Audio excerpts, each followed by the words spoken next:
In this world, the moon is changing in a way that will push temperatures over 100 degrees. The ground gets so hot that power plants blow up from the heat.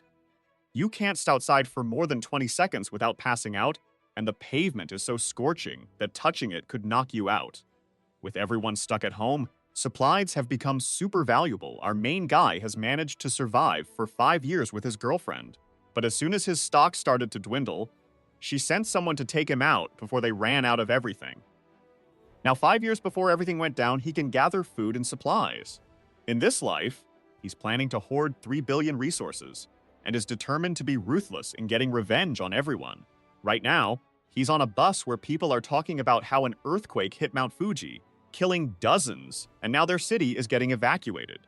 The girl in the snug pink dress says they had to leave in such a rush that she couldn't grab any supplies. The guy next to her mentions that all the supplies from nearby cities just vanished, and another guy with a shaved head says the same thing happened at Donmen Lake in Xiangxin City and at the Dahunan warehouse. The girl looks scared, saying all this stuff must be worth billions. At this point, our main guy chimes in from the back, saying it's actually worth trillions. The fact that so many supplies have gone missing, along with all these natural disasters, means something's definitely up. It's smart to stay alert. The girl asks if this is the end of the world. The guy in the green shirt says he's excited, hoping people will finally be treated equally. But our main guy thinks that inequality is only going to get worse. Even at the end of the world, there wasn't a single day when life was fair. He knows this from personal experience. In his past life, he was just an average delivery guy. Then suddenly, the apocalypse kicked off and heat waves swept across the planet. The tectonic plates shifted, and creatures hidden deep in the earth came to the surface. Everything changed overnight, and in this new world, a new order emerged. In a world of extreme scarcity, even basic things like instant noodles were worth millions, and a single sausage could buy any favor. In that reality, everyone gave up on normal life. Now, after everything he's been through, he's been reborn a month before it all began. The girl in the pink dress clings to him, saying she's a bit scared. Can he help her feel better? But he walks away, saying he has more important things to handle, leaving her confused. Outside the bus, he thinks about what's really important in an apocalypse. Obviously, it's supplies and resources. In his past life, he spent all his time hunting for them. But this time, he's going to be ready. He works at this Walmart, and right now, the boss is saying his pay is getting cut. He says it's fine and apologizes, remembering that during the first apocalypse, when everything started, the boss here took all the supplies and ran away. So now, as compensation, he's going to take them for himself. He opens the warehouse, and the system starts detecting all the nearby supplies and sending them to his storage. A massive area over 10,000 meters. With this ability, he's been stealing even water from lakes and grabbing all the supplies from cities set to be destroyed. After all, if instant noodles are worth so much, just think about how valuable real food is. The best part is that time is frozen in there, so the food stays fresh no matter how long it's stored. Finally, he'll have something to eat. The system shows how many resources he gathered this time, and he feels like after all this, he's finally ready. Right now, 3 coworkers walk into the empty warehouse and ask what's going on. Our main guy admits he took everything, and the boss is baffled but tells the others to grab him. But as they get closer, he steps back and vanishes into thin air. They stand there confused, trying to figure out where he went, while he pops up outside. This is his second power, a spatial jump. With this ability, he can teleport up to 3 meters away. This makes it way easier for him to gather supplies and slip away unnoticed. He throws his uniform in the air, announcing that he's done collecting. Then he gets a notification on his phone from the authorities saying the Earth is shaking weirdly, and everyone should be careful because a disaster might strike, but no need to panic. He finds this odd since nothing has really kicked off yet, and they're already warning people. Do they somehow know what's coming? Just then, he gets a call from his girlfriend, Zhang Xiaoqin. He sighs and picks up. She's upset, asking how he could even think about selling their house. Does he really believe she'll stick around if he does that? He needs to step up as a man because even if she doesn't care about the house, she's still a woman. If he wants to show her he's a real man, he should give her the house to make her feel secure. Su Chen, our main guy, asks if she has anything else to say. She responds, questioning his attitude. If he gives her the house, it'll give him another shot. Just transfer the paperwork to her. But if he doesn't, he can forget about marrying her. But Su Chen hangs up without saying a word. He remembers how, during the last 5 years of the apocalypse, he went out every day hunting for supplies to feed her, even taking her to one of the safe zones. Without him, she would have starved in the first few days, but still. He recalls a day when he came home and got attacked from behind, all because he wasn't bringing back enough supplies, and they thought he was hiding something. After Su Chen was killed, they laughed next to his body, and Zhang Xiaoqian told the guy on top of her that Su Chen died because he was useless. This guy has to prove he's not incompetent. Su Chen was heartbroken for trusting someone like that for so long. But in this life, Xiaoqian and that guy Wang will pay, and it won't be easy for them. The pain he felt, they'll feel it 100 times worse. He takes a breath and remembers that the stuff he needs isn't in stores and can only be bought with cash. But first, he needs to get that cash. So he calls a guy named Lu, saying he's selling his house for half price but wants the money up front. Outside the real estate agency, Wang and Xiaoqin are waiting for him. When he shows up, Shutskin scolds him for making her wait so long, but he brushes past her. Wang demands to know who allowed him to sell the house and warns him that if he pulls a stunt like this again, he won't see the light of day tomorrow. But at that moment, Su Chen, who's learned to fight to survive, grabs Wang by the neck and slams him to the ground, saying he can do whatever he wants with his stuff. Xiaoqin is scared and tries to intervene, but she gets slapped and falls to the ground in shock. On the floor, Wang begs him to let go, saying he can't breathe, but Su Chen assures him he won't die so easily. He finally lets Wang go, who is left stunned on the ground while Su Chen walks into the real estate agency. At that moment, Kyo Kim threatens him, telling him to take this chance she's giving him. If he kneels and apologizes, she might consider his situation. But if he doesn't, he can forget about marrying her. Su Chen looks back at the two running away in fear. Inside the agency, the attendant offers him some water, saying they're ready to buy his house now. What's he thinking? The realtor's plan is pretty straightforward. Su Chen's house is worth $1 million, but he's selling it for $700,000. He just needs to buy it and sell it to someone else to pocket a nice profit. Su Chen agrees to the sale but insists on getting the full payment right away. The guy nods, saying they'll handle everything, and by tomorrow morning it'll all be settled. Su Chen clearly agrees since house prices will drop as temperatures rise. Even with all the disasters happening, the city is still calm for now. Volcanoes, earthquakes, and tsunamis are all far off. As he strolls down the street, he spots a poster for quick loans. He decides to head there with his house certificate. When he arrives, he's stunned to find it's the older brother of the guy who just beat him up, knowing this guy won't last long against a monster. The guy offers to lend him $500,000, just needing the house certificate as collateral. Su Chen hands it over, asking for an extra $100,000, promising to win it all back at the casino in a week. The lender likes what he hears, thinking this kid must be one of those gamblers who'd sell their family if it meant a win. This way, he won't be able to pay back, will keep the house, and still be in deep debt. So, the guy agrees, and another $600,000 gets transferred. Shuele Chan is furious with Wang, saying he'll pay for this. As they head to visit Wang's brother, they spot Su Chen coming from there. Wang, already nervous, wants to know what he's doing here, but they decide to follow him. Su Chen recalls that many buildings will collapse due to tsunamis, but this hotel in Green City has survived all disasters so far. He knows the presidential suite is well equipped and even has a pool. It might be a great spot to use as a base for a while. Even during the worst times, this place kept supplying food for ages. Then, the attendant, Liu Xinru, greets him, asking how she can help. Su Chen requests 1,000 tables for a banquet, surprising her. She suggests some options, thinking this kid must be from a wealthy family. He specifies he wants the tables that cost 10,000 each and plans to put down a deposit of 500,000. Once everything's set, he'll pay the rest. She's a bit skeptical but tells him to follow her for the payment, thinking that even if this amount isn't much, someone who drops 500,000 likely has more to spend, so it's best to make it easy. As they enter the room, she asks if he's getting married. He says yes, explaining it's all for a wedding and he wants the presidential suite too. Later, he leaves the hotel feeling great. He scored over 10 million in food, spending just 500,000 as a deposit. And the rest doesn't matter since when the apocalypse hits, those ice blocks will be worth billions. Watching him leave, she thinks whoever marries him is one lucky girl.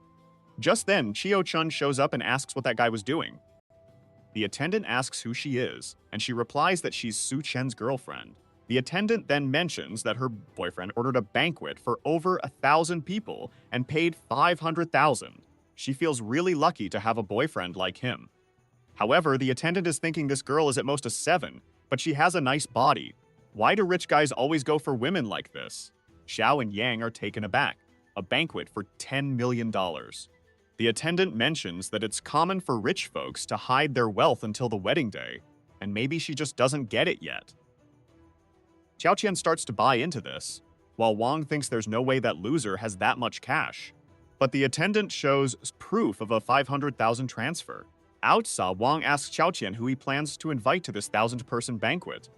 Now Xiaoqian is feeling confident, saying, "You really don't get it, do you? He's trying to bring me into his millionaire circle. Only then will he reveal who I really am." Wang dreams of being a mountaineer and exploring the mountains, but she slaps him. She thinks she needs to create as many chances as possible to stay with that loser, picturing herself as a wealthy lady being pampered, her eyes shining. She never thought this could happen. She knows she'll have to marry Su Chen, that loser, and thinks that's amazing. Meanwhile, Su Chen's is just adding up his expenses, 700, 0 zen for the house, plus a 600,000 loan, and 500,000 for the banquet. With his reputation on the line, taking out more loans seems like a good idea, so he installs all the banking apps on his phone and starts borrowing more money. After opening over 80 accounts, he manages to get another 970,000. Now he needs to buy a fireplace, an ice-making machine, ice blocks, smokeless charcoal, and a few other things that aren't available in stores. With his cash, ordering online with quick delivery is a breeze. These items are crucial for surviving the extreme cold and heat coming.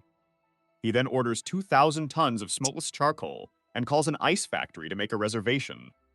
As he walks down the street, a girl shouts at him. She's a friend of Xiaoqian and says Xiaoqian misses him.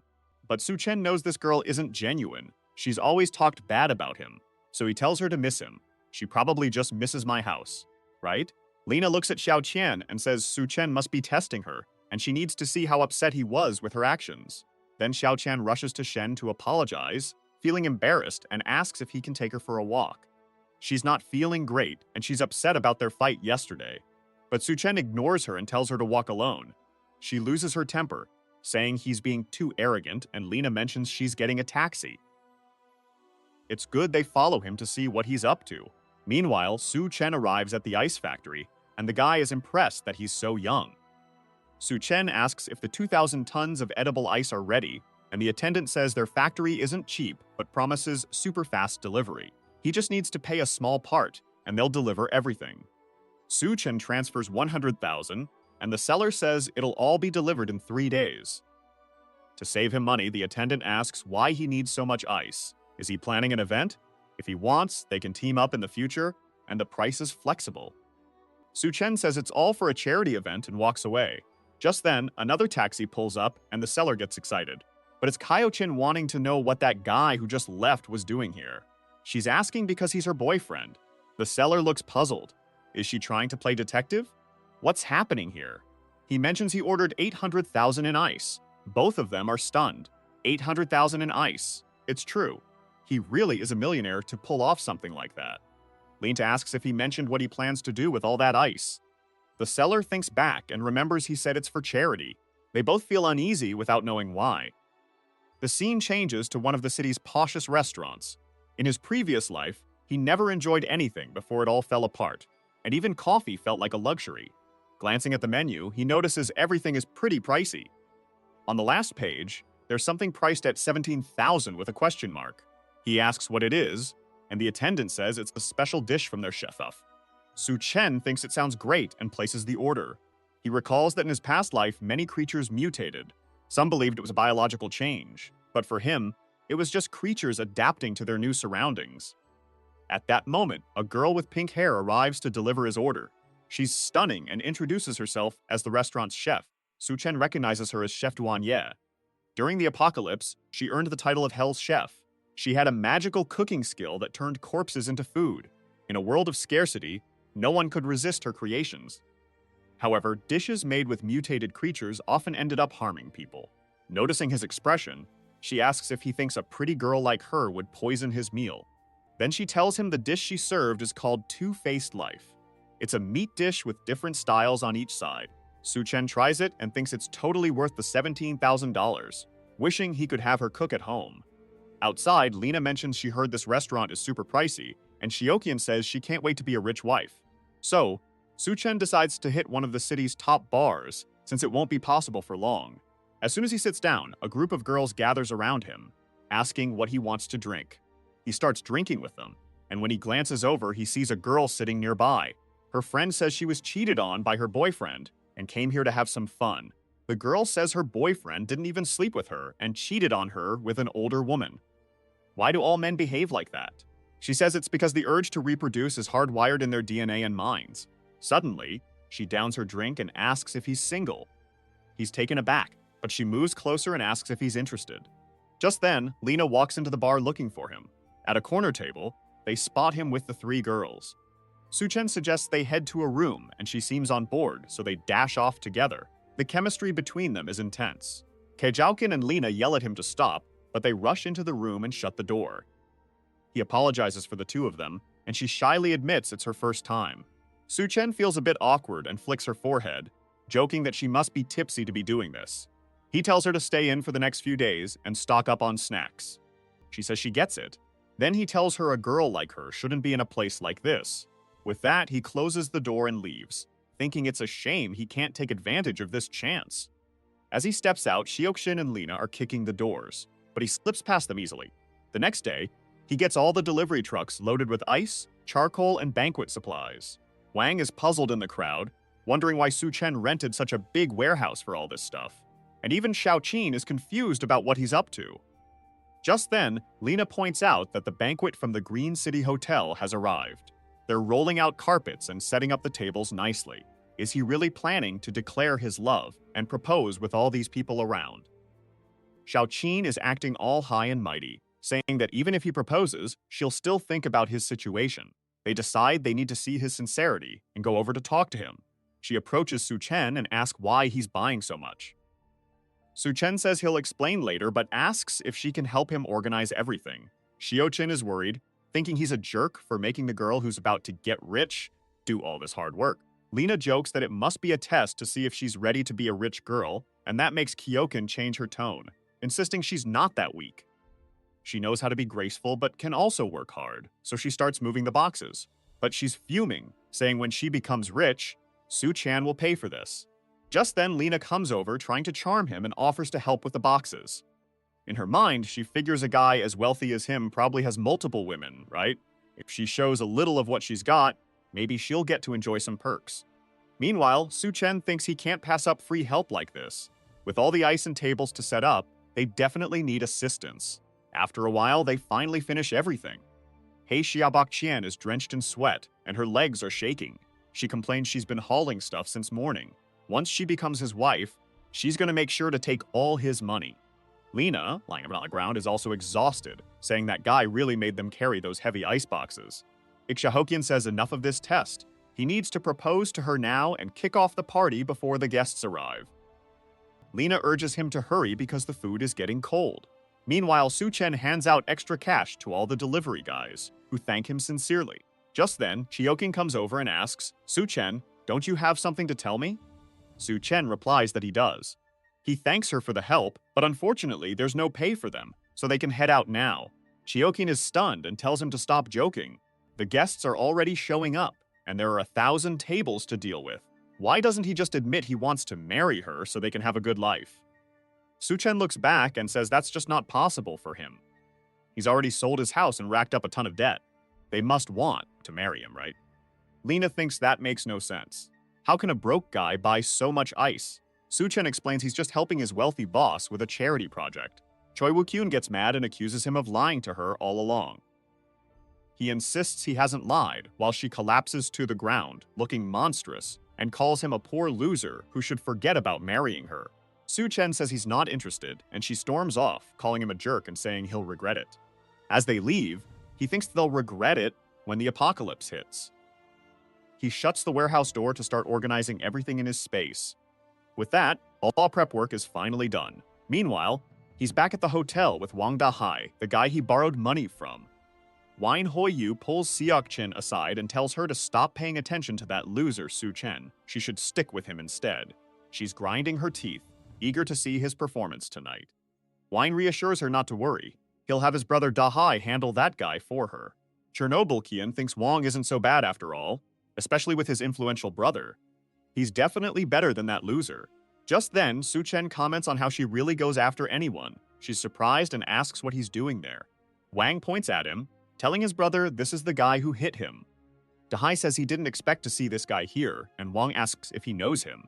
Dahai explains that this kid borrowed 600, zero from him, and needs to pay it back by tomorrow.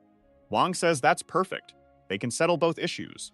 Wakashi Okian is happy, saying she really ditched a loser, especially one who owes money to Dahai's brother. Su-chen complains that it's impossible to enjoy a good meal in that place, and Dahai reminds him the payment is due tomorrow. Why is he acting like everything's fine in this hotel? Wang yells at his brother not to talk to this guy since he hit him. Sunru then shows up and asks what's happening, and if they can sort it out. Dahai says if she makes that kid kneel and apologize, they can let it go for today. She then asks Su-chen what's up. He replies it's just some annoying pests bothering him. Dahai bangs on the table, saying he's only been calm because his payment is due tomorrow. From a distance, a guy with a goatee asks what's happening and who let trouble in here. Su-chen and Dahai recognize him as Gao Kong. Dahai starts apologizing, asking what Gao Kong is doing here. Gao Kong says he has important matters to discuss and isn't here to cause trouble. Dahai knows he's an entrepreneur but is involved in shady activities. He has a lot of people under him, so it's really not smart to cross him. With that, he apologizes and says he'll come back later. Su-chen recognizes him as Skull Crusher. In the apocalypse, this guy became one of the strongest forces, even having the boss of hell working for him. Su-chen recalls that this hotel was one of the first places where people with powers showed up, and maybe he got so strong because of something that will happen here.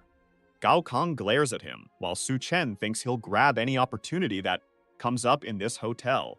Later on, Gao Kong brings Duan Ye to meet a guy named Mr. Sun. She asks what he wants to talk about. Mr. Sun says he's been eager to meet the amazing Miss Duan and offers her a drink. Duan Ye notices something off about the glass, clearly filled with some kind of drug. Su-chen remembers hiding in a basement with Xiaoqing during his past life, just scraping by. He never thought he'd end up kicking her in this life, yet here she is following him. This feels like the perfect chance for revenge. The two brothers are eyeing the pool, saying it's oddly hot tonight, but it's worth it since the girls will show up in bikinis. They spot the girls and admire the unusually bright moon, shining like the sun. At that moment, Wang confesses his love for her, while Su-chen in the room thinks their love is about to blow up. He raises a glass to the moon, welcoming the apocalypse. Suddenly, the moon starts to shake and glow with a red light.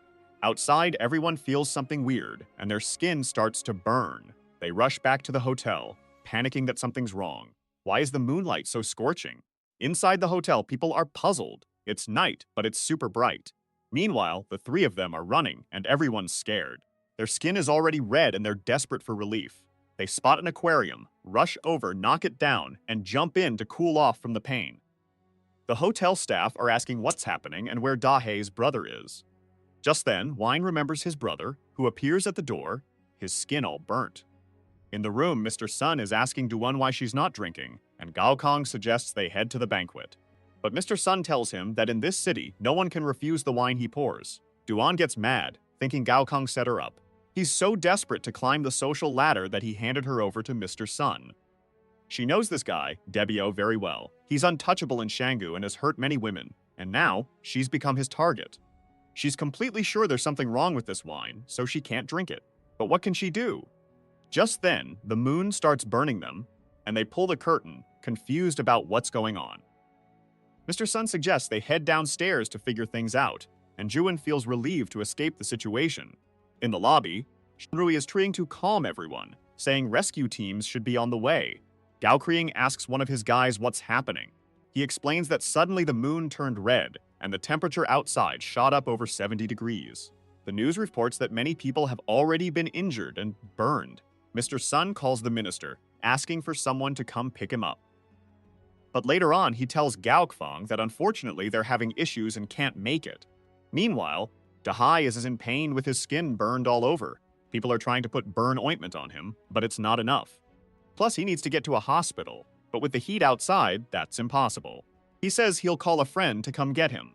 His friend picks up the phone and says it's out in the sticks, but he'll come anyway. As he steps out of the garage, he realizes it's way too hot and gets confused. The heat is so extreme that the tires pop, so he jumps out of the car, calls his friend to say he'll be late, and takes off running. But then the sole of his shoe melts and he slips, crashing to the ground. Glancing over, he spots another person lying there, already a dried-up corpse. He freaks out and tries to get up, not even noticing half his face is stuck to the asphalt. Everyone in the hotel jumps when he screams on the phone. Meanwhile, our main guy is in his room where the temperature is just fine. He's sleeping soundly in bed while government alerts are being broadcast. Because of the moon's crazy heat, temperatures have shot up over 75 degrees, with the ground hitting more than 100. This has already led to hundreds of injuries. Stay inside to avoid burns on your skin and lungs. At that moment, a power plant explodes from the heat, cutting off some communications. Dahai says he lost touch with his friends. While everyone is crammed into the last room in the hotel, Shavuchian and Lena are complaining about being stuck with a bunch of guys. Just then, the power goes out. With that, the AC stops working, and everyone starts stripping off their shirts, dying from the heat. Xiao Buqian remembers that Suchen's room has a pool. Meanwhile, our main guy is just swimming away, relaxed. He knew the power would go out after the explosion, which is why he picked a room with a pool, vertical ACs, and big batteries to keep it cool. But he could really use some ice right now. He changes clothes, plops down on the sofa, and thinks how nice it is. Feeling hungry, he sets up a feast on the table. Since it's the first day of the apocalypse, he just wants a light breakfast, while wondering when Gokshang will get his powers. Someone knocks on the door, saying they know he's in there. Our main guy knows he can teleport and is all set up, so he's not worried. To stir up some jealousy, he decides to open the door. As soon as it cracks open, a cool breeze flows out, and everyone feels a wave of relief, wondering why it's so nice in there and how he has AC. Suchen asks if they need anything. Wang points out that he has ice, a pool, food, and power. Lina and Xiao Qin start yelling at him, demanding to know how he can enjoy luxury while they're roasting outside. He better get out of that room now. Dahai tells him it's time to pay back what he owes, so he should hand over the room. But as soon as he steps in, he gets shot in the stomach. Dahai is stunned when he sees the wound, and Suchen warns him that if he takes another step, he's a goner. Everyone is shaking now. Does he really have a gun? Dahai is furious, asking where he got that gun. But then another shot rings out, and everyone freaks out as Dahai collapses, now with a leg wound. Suchen points outside, telling anyone who wants to die to stay there, giving them 3 seconds. Anyone in his line of sight is done for. Meanwhile, Gaoxiang is chatting with Shinru, asking how such a big hotel has no food. She apologizes, saying they just had a banquet for over 1,000 people, and the supplies were supposed to arrive today. Right then, Mr. Sun, pouring water over himself, orders her to bring all the water and food she has immediately. Families start getting mad over the water waste, and chaos erupts in the lobby. Just then, Dahai stumbles in with his injuries, and everyone warns that Suchen shot someone. Gokchung sees the injury and wonders if someone's packing heat here. Looks like there's a tough guy living upstairs. Kyuk-shin chimes in, saying Suchen's room has power, AC, and even a pool. People crowd around her, questioning if she's telling the truth. She insists they can trust her. He even has ice cubes and tons of food. So everyone decides to head to his room. Meanwhile, Gao Kamang sends one of his goons to check it out too. He opens the door again and asks what they want, and everyone feels the cool breeze hitting them. It looks like paradise in there. The crowd outside begs him to be nice and look after the elderly, saying since it's a hotel emergency, he should share what he has. A chubby little boy spots some fried chicken and leaps to grab it, but he gets kicked in the belly and sent flying. Suchen warns the parent to keep an eye on their kids, or he'll step in. People are furious, asking how he can hit a child. He's really a murderer and doesn't belong in that room. Everyone starts to rush in. But at that moment, he shoots a guy in the back, and he drops to the floor. Sushan warns that he might be alone, but everyone else only has one life. He knows things look dicey, but he can jump through the portal and vanish anytime. Downstairs, Wang is fuming. After his brother took 2 bullets, the crowd tossed his body out since he was already dying and rotting. Wang is saying they need to take out that damn Suchen. Meanwhile, in Suchen's room, Xiaoqian and Lina are sweating and begging to come in, claiming he wouldn't dare shoot them, and that they love him and are sure he loves them back. If he lets them hang out for a bit, they promise to team up for a 2-on-1 adventure all night. Suchen says since they're so eager to join him, He'll let them in. They're all excited and in disbelief, but suddenly, Wong barges through, hitting them and saying he'll kill him. As he's about to reach Su Chen, he gets punched in the face, collides with the two, and they all hit the ground. Seeing Wong down, they hesitate to enter the room, and Su Chen tells them to just leave. They go, and he says he's just playing for now, but if anyone tries anything, his artillery robot will handle it in seconds. Outside the hotel, tanks are visible, and everyone thinks it's the rescue team. They come out armed and in protective gear. Once inside, they ask if a guy named Lu Singo is around. The guy introduces himself, and they tell him to put on the protective suit and come with them. Everyone wants to be rescued together, but the soldier tells them to stay calm. The rescue mission is set for midnight tonight at Silicon Valley Square. The residents celebrate, saying the government hasn't abandoned them. Meanwhile, Mr. Sun offers 1,000 if they take him now. But one of the soldiers holds him back, telling him not to mess with the operation. Mr. Sun tells Gaokong to do something, but with all that's aimed at him, there's no chance. At that moment, Xiao Kim grabs a soldier and says there's a killer living upstairs, while Lena adds he's already taken out a bunch of people, and will finish everyone here soon. They need to save the people in the hotel. A soldier named Xiaofeng says he'll check it out, and his buddy warns him to be careful and not act rashly. He grabs his gun and starts heading up the stairs toward the room. Xiaofeng thinks this is a great opportunity. Once this guy takes out Su Chen, she'll claim that room for herself. He carefully makes his way down the hall, checking every corner until he spots a camera aimed at him.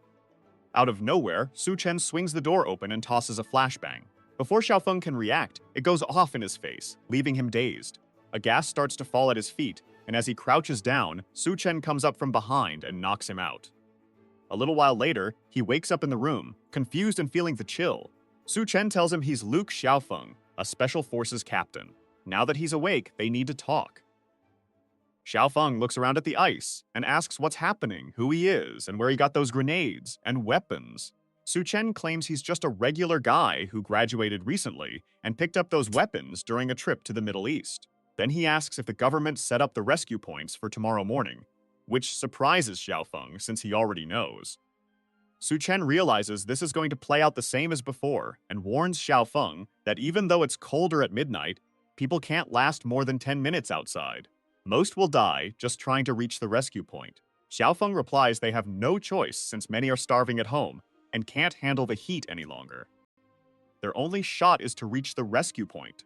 With the vehicles hard to modify, there's no time to save everyone inside. If they can just throw some blankets over their heads, they might make it. Su Chen suddenly puts a hand on Xiaofeng's shoulder and aims his gun, telling him to calm down. He just wants to warn everyone to use blankets. Then, he cuts the rope, saying Xiaofeng is free because he respects his effort to save lives, but warns him not to come back here. Xiaofeng asks if Su Chen isn't worried he'll return with others, but Su Chen shows him there's no need to worry. Xiaofeng quickly realizes it's a camera with facial recognition and an automatic machine gun. He wants to know where Su Chen got it, but Su Chen insists he already mentioned the Middle East. Now, he needs to leave the room because he doesn't have time for this. Xiaofeng agrees and heads back to the tank. Mr. Sun gets furious, thinking even the soldier can't handle the guy. He lashes out at Gaokon, saying he really can't do anything. Gaokon's henchmen ask if they're really going to let this guy slide. Gaokon explains that once everyone is rescued, they'll still need connections. It's risky to act now. Just then, Su Chen shows up and says that in times of chaos, dreaming of restoring order is pointless. The henchman gets mad, but Gao Qian tells him to chill and asks why Su Chen came down. Su Chen then reveals a bucket of ice, saying he's here to negotiate. The henchman suggests to Gaok Fan that they should just kill that kid and take everything he has. But Su Chen points his gun and the guy drops the idea. Gaok Fan then says they should discuss businesses and hands over the edible ice to both of them. When they taste it, they're blown away by how good it is. Gao Qian now wants to take out Su Chen to grab everything he has, but first, they'll meet his demands. Just then, Mr. Sun kicks him in the stomach, calling him a liar for hiding the ice and starts stomping on him, warning that if he's hiding anything else, he'll be in big trouble. Gokran is losing it, and Mr. Sun sees Duan sitting there, calling her a very modest girl. With everyone about to pass out from the heat, she hasn't even had the guts to take off her clothes. He grabs her arm, saying he's tired of her attitude and is in the mood for something, so she better follow him. Duan slaps him hard, calling him a jerk. But then Sun tears her shirt, saying he'll take advantage of her disobedience first, and then everyone else can do what they want. She drops to the ground, terrified, and he says she's sweating a lot, claiming he's just helping her out. Just then, Gao Qian shows up behind him, saying this has gone on long enough. Sun turns to respond, but Gao Qian punches him in the neck, killing him instantly. He hits the ground, lifeless, and Gao Qian remarks that Su Chen was right. This place is total chaos, and guys like him need to go down with it. He warns that he's in charge now. Anyone who doesn't want to follow will either head to the rescue point or die here. Up above, Su Chen watches, thinking his words must have worked. Gao Qian was already the boss here in a past life, so he just made things happen faster. With that, they've both been kicked out. Gao Hian then starts enjoying the ice Su Chen gave him. While Shiokavan and Lina plead for a little peace, promising to do whatever he wants, he tosses some ice to them, saying fine. He'll share, but they better follow his orders. One of his goons asks if they're not heading to the rescue point, and Gao Hian says it's too far and survival isn't guaranteed. The henchman wonders why he wants these women if they're running low on supplies. Gao Qian explains it's all part of a plan to deal with Su Chen. At midnight, Lena and Xiao Qian try to sneak out under blankets, but the henchman shows up and pulls them off. Xiao Qian asks what he's doing, but he warns that since they took the ice, they have to stick with him for a bit. Those who refuse to obey Gaoqian because he didn't supply anything are trying to reach the rescue point. Even though it's midnight, the ground is way hotter than they expected. They're using a piece of wood to protect their feet, but it makes walking tough, and one of them trips. When they touch the ground, their hand and face start to melt, leaving one survivor behind to die. Meanwhile, Dehe, who had been burning on the ground, suddenly wakes up with red eyes. From the balcony, Su Chen watches everything, recalling how he almost died on this same path in his past life. Kaiokian and Lina say they'll do whatever he wants, but can they at least go to a room? The henchman tells them they're being too shy and there's no need to hide. But suddenly the glass shatters, and the two burned guys come charging after everyone. Wang thinks they're zombies and asks if they'll turn too if they get bitten. Gokian says they need to figure that out, then grabs him by the neck and throws him toward the two creatures. Wang's back gets burned just from touching them, and Su Chen shows up with a blade, telling everyone to get out of the way. The henchman can't believe he wants to take on these monsters, and Gaoqian is eager, thinking once Su Chen takes them out, he'll kill him and take everything. Su Chen knows that bodies exposed to heat turn into zombies, but they don't carry any virus. They're more like drought demons. The difference is, these demons still have some memories from their past lives. Su Chen stands still as Mr. Sun walks past him toward Gaokan, since he was the one who killed him. But Wang Ti, who was killed by Su Chen, attacks him. However, seeing the situation, he realizes Gaokan might awaken some powers by taking out Mr. Sun, so he heads in that direction to cut off his chance. A purple crystal emerges from his body, a kind of core that can evolve a human. He grabs the crystal, jumps back, and pushes Dahai toward everyone. Then he heads up the stairs, telling them to have fun. Gokulin picks up the guy on the floor again and hurls him toward the creature. Meanwhile, in his room, Su Chen notes that these crystals are super rare. He puts it in a glass and drinks it, since that's how you absorb it.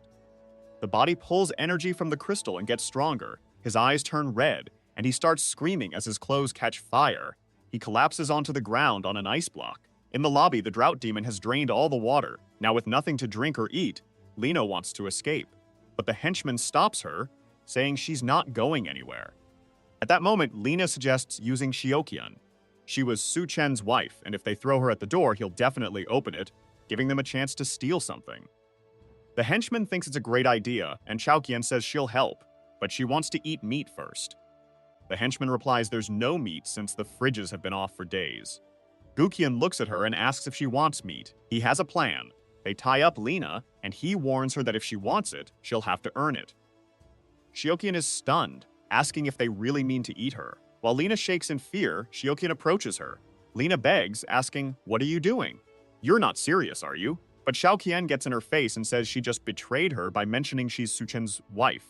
Since she did that, she deserves it, and then he strikes her 3 times. Gao Qian and the henchmen are shocked to see her do that without a second thought. Chao Qian is losing it, saying once she's full, she'll go up and drink Su Chen's blood. The henchman looks at Gao Qian and asks if they're really going to follow through. Gao tells them to call Boss Duan quickly, or they'll run out of time. Meanwhile, in the room, Su Chen is bouncing around with his new body. He's not just more heat resistant, he's also quicker and stronger. At that moment, he spots Duan at the door. Standing there, she thinks it's getting wild down there. She won't survive if she stays, so she needs to take a chance and use whatever value she has left to get something. Just then, Su Chen opens the door while naked, and she freaks out. She screams, and he apologizes, saying it was an accident. He got a bit too excited about some news. In the room, he tells her that even though he has resources, they're limited, and since they just met, he can't accept her just for her looks. Right? He remembers she was a really smart woman in her past life. Plus, she had a partnership with Gao Qian. But even though he considered keeping her around, the vibe feels off now. Duan then tells him she's not just a cook. She's also a doctor who's been a surgeon for 3 years. She thinks his room is really well equipped. It has electricity, ice, and food. She needs to prove her worth to stay here. On the sofa, Su Chen agrees that having a doctor is a solid idea. But as she knows, resources are super tight, and it's unclear if they'll make it through the night. Feeling uneasy, she says, as long as he doesn't kick her out, she'll do whatever he wants. As soon as she hears his offer, Su Chen claims this is her new home. She feels a bit embarrassed for saying it so quickly and without thinking. Su Chen reminds her that her only option is to play nice. If he catches her scheming behind his back, their relationship will be over. Duan reassures him that she gets it and won't question any of his plans or resolve. Su Chen then suggests she can show her commitment by taking off her clothes. She felt awkward asking if they were starting now. While showering, she realized that with water, power, food, and no worries about the weather, this place was like paradise for anyone. The only issue was that Su Chen wasn't exactly an angel.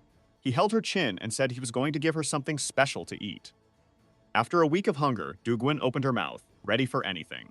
Even though she thought she knew where this was headed, she was ready the moment she stepped into the room. Su Chen was just like us, watching on his phone.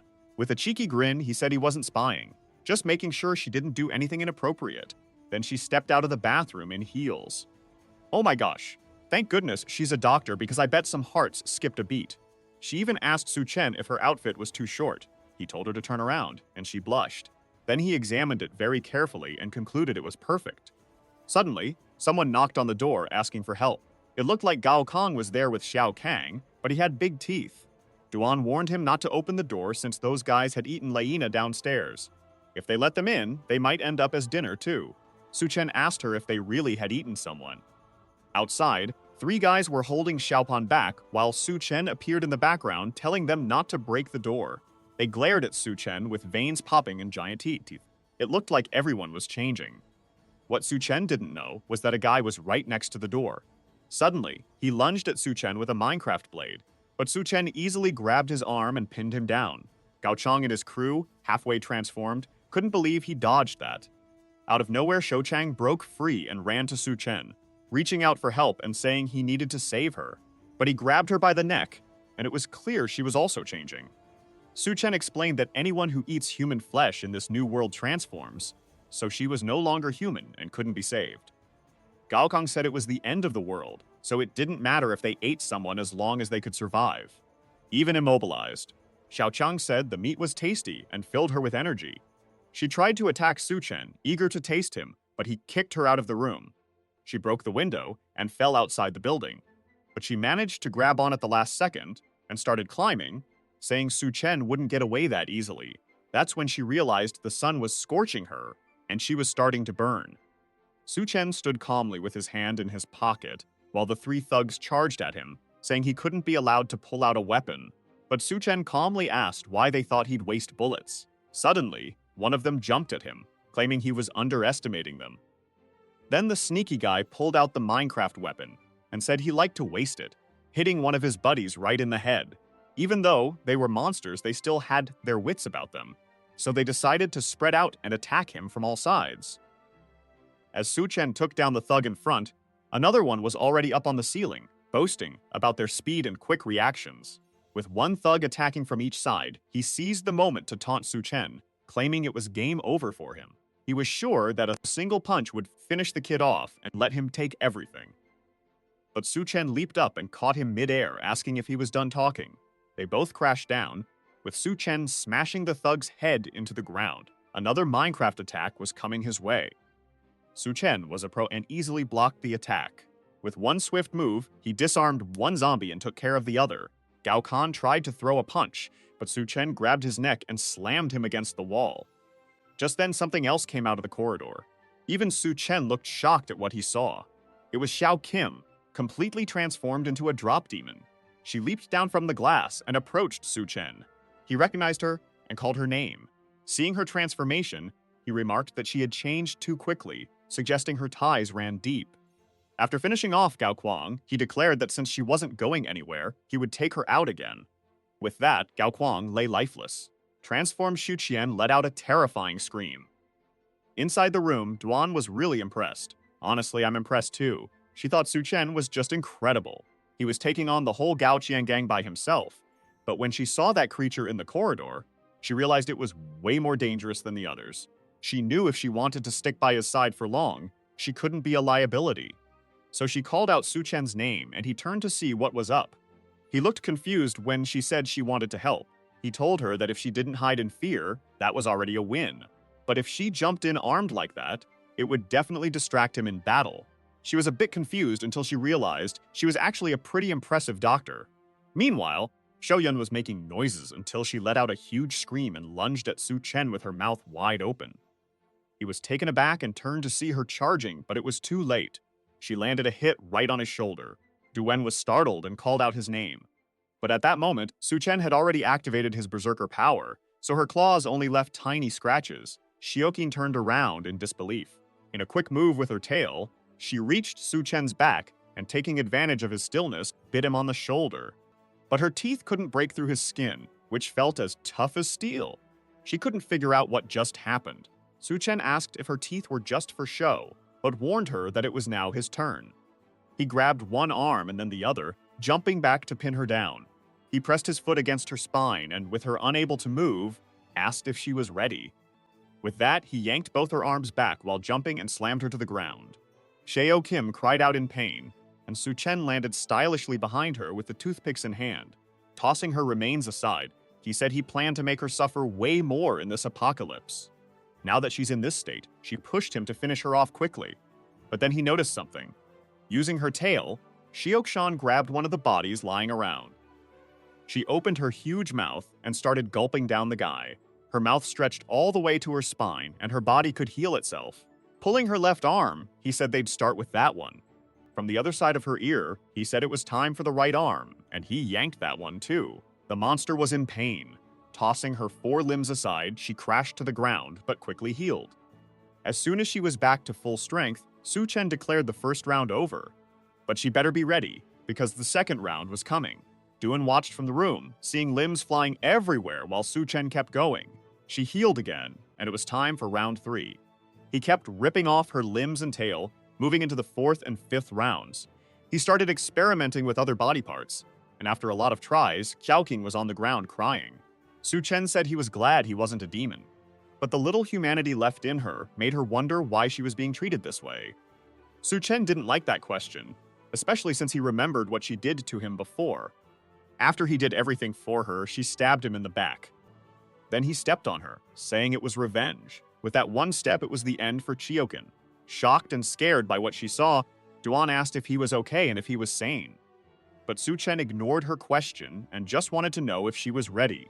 In the middle of all that chaos, she was confused and asked ready for what. Su Chen came up behind her and said he had been pretty heroic now. Shouldn't she reward him? Duan seemed to agree, only asking if it would be right there. Meanwhile, in another part of the city at a rescue point, someone mentioned that the temperatures seemed to be normalizing. With open hands, this person wondered if the apocalypse was finally over. Suddenly, Xiaofeng appeared, a bit embarrassed, calling for the captain. He warned that a crowd of survivors was approaching the rescue point, and the captain took a look. With short hair and 3 massive weapons, she watched what was coming. They weren't survivors, they were zombies turned into drought demons. As soon as the captain realized this, her pupils shrank. The demons charged at them, and she warned everyone to evacuate the civilians. But the zombie horde seemed endless, and Xiafeng begged the captain not to die while defending her at the front. Xiafeng told him to shut up and move to the rescue point. Meanwhile, Sushin said she was about to feel the power of the berserker, but Zhu Wen replied she'd already felt that power many times, and asked how many times they'd done it. Su Shen warned her that the extreme heat waves would calm down for now, and he wanted to step out to handle something. So he needed to give her unforgettable memories. Hesitantly, Duan asked if she could go with him. Su Shen seemed to ignore her, and just said the people around him needed to meet two conditions first. They had to be valuable and completely obey any orders. She replied that she understood, and another berserker adventure was about to begin. With that, night fell and Su Shen said Duan had fully submitted to him. He realized he had to get back before the big Sumimis kicked in. In his past life, too many people rushing to the rescue point created massive hordes of zombies that wrecked the place. A lot of civilians and soldiers lost their lives in that chaos. This also led to Minecraft weapons ending up in the hands of various people. Suddenly, 3 guys appeared in front of him, demanding he stop the car or face the consequences. Su Shen, unfazed, thought it was crazy for them to ask a car to halt like that. With that, he gave the guys a light tap, sending them flying. Being friendly, our hero put all 3 to sleep peacefully on the asphalt. Swan knew it was going to be just like before. The intense heat and the zombie wave caused the subway to collapse underground. As people fled to the deepest parts to escape the heat, tens of thousands perished there. Looking down into the subway, he noticed several red eyes watching him. The sound of the car was drawing everyone's attention. Unfortunately, hunting for power crystals wasn't worth it, since he'd have to check each person. S-head. With so many down there, it would take way too long. He decided to check out the school, recalling he hadn't been there since graduating from engineering. Night had fallen again when Su Shen stored his car in a dimensional space. He stepped into a building and came face to face with 2 transformed creatures. They were chained by collars around their necks, while 3 guys on a sofa seemed calm. The boss said for Su Shen to enter their territory, he had to drop that backpack. Su Shen pulled out a chicken leg from the bottom of the bag, asking if they could help him with some food. They were shocked someone had a chicken leg at a time like this. The boss quickly said he'd definitely help. Just toss those chicken legs. Su Shen smiled and threw the chicken leg right between the 2 demons. Hunger kicked in, and all 3 lunged to fight over the chicken leg. But it was tied with a string, and the 3 were startled when Su Shen started pulling. He apologized, saying they deserved to eat something good. They grabbed their weapons to take him down, but Su Shen grabbed the Minecraft weapon to sort things out, and 3 loud bangs echoed in the room. It was clearly a powerful sleep-inducing weapon because the 3 guys fell into an eternal sleep. While Su Shen couldn't recall so many idiots surviving in his past life, maybe the advice he was giving others was affecting the world more than he realized. He headed toward the door of the reptile and snake lab. He grabbed the padlock on the door and easily smashed it, noting that not many people come here.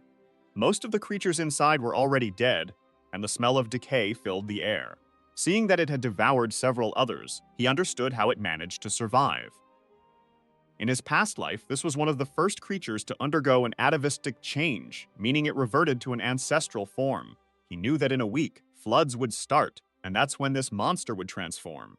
If he didn't stop it, it would cause a lot of trouble. Noticing it kept staring at him, Su Shen thought it seemed to have developed some awareness. Suddenly, he heard a noise and realized someone was there. Just behind the door, some armed men were getting ready to enter.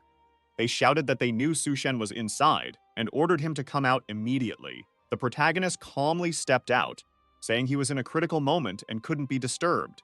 But then, he noticed something.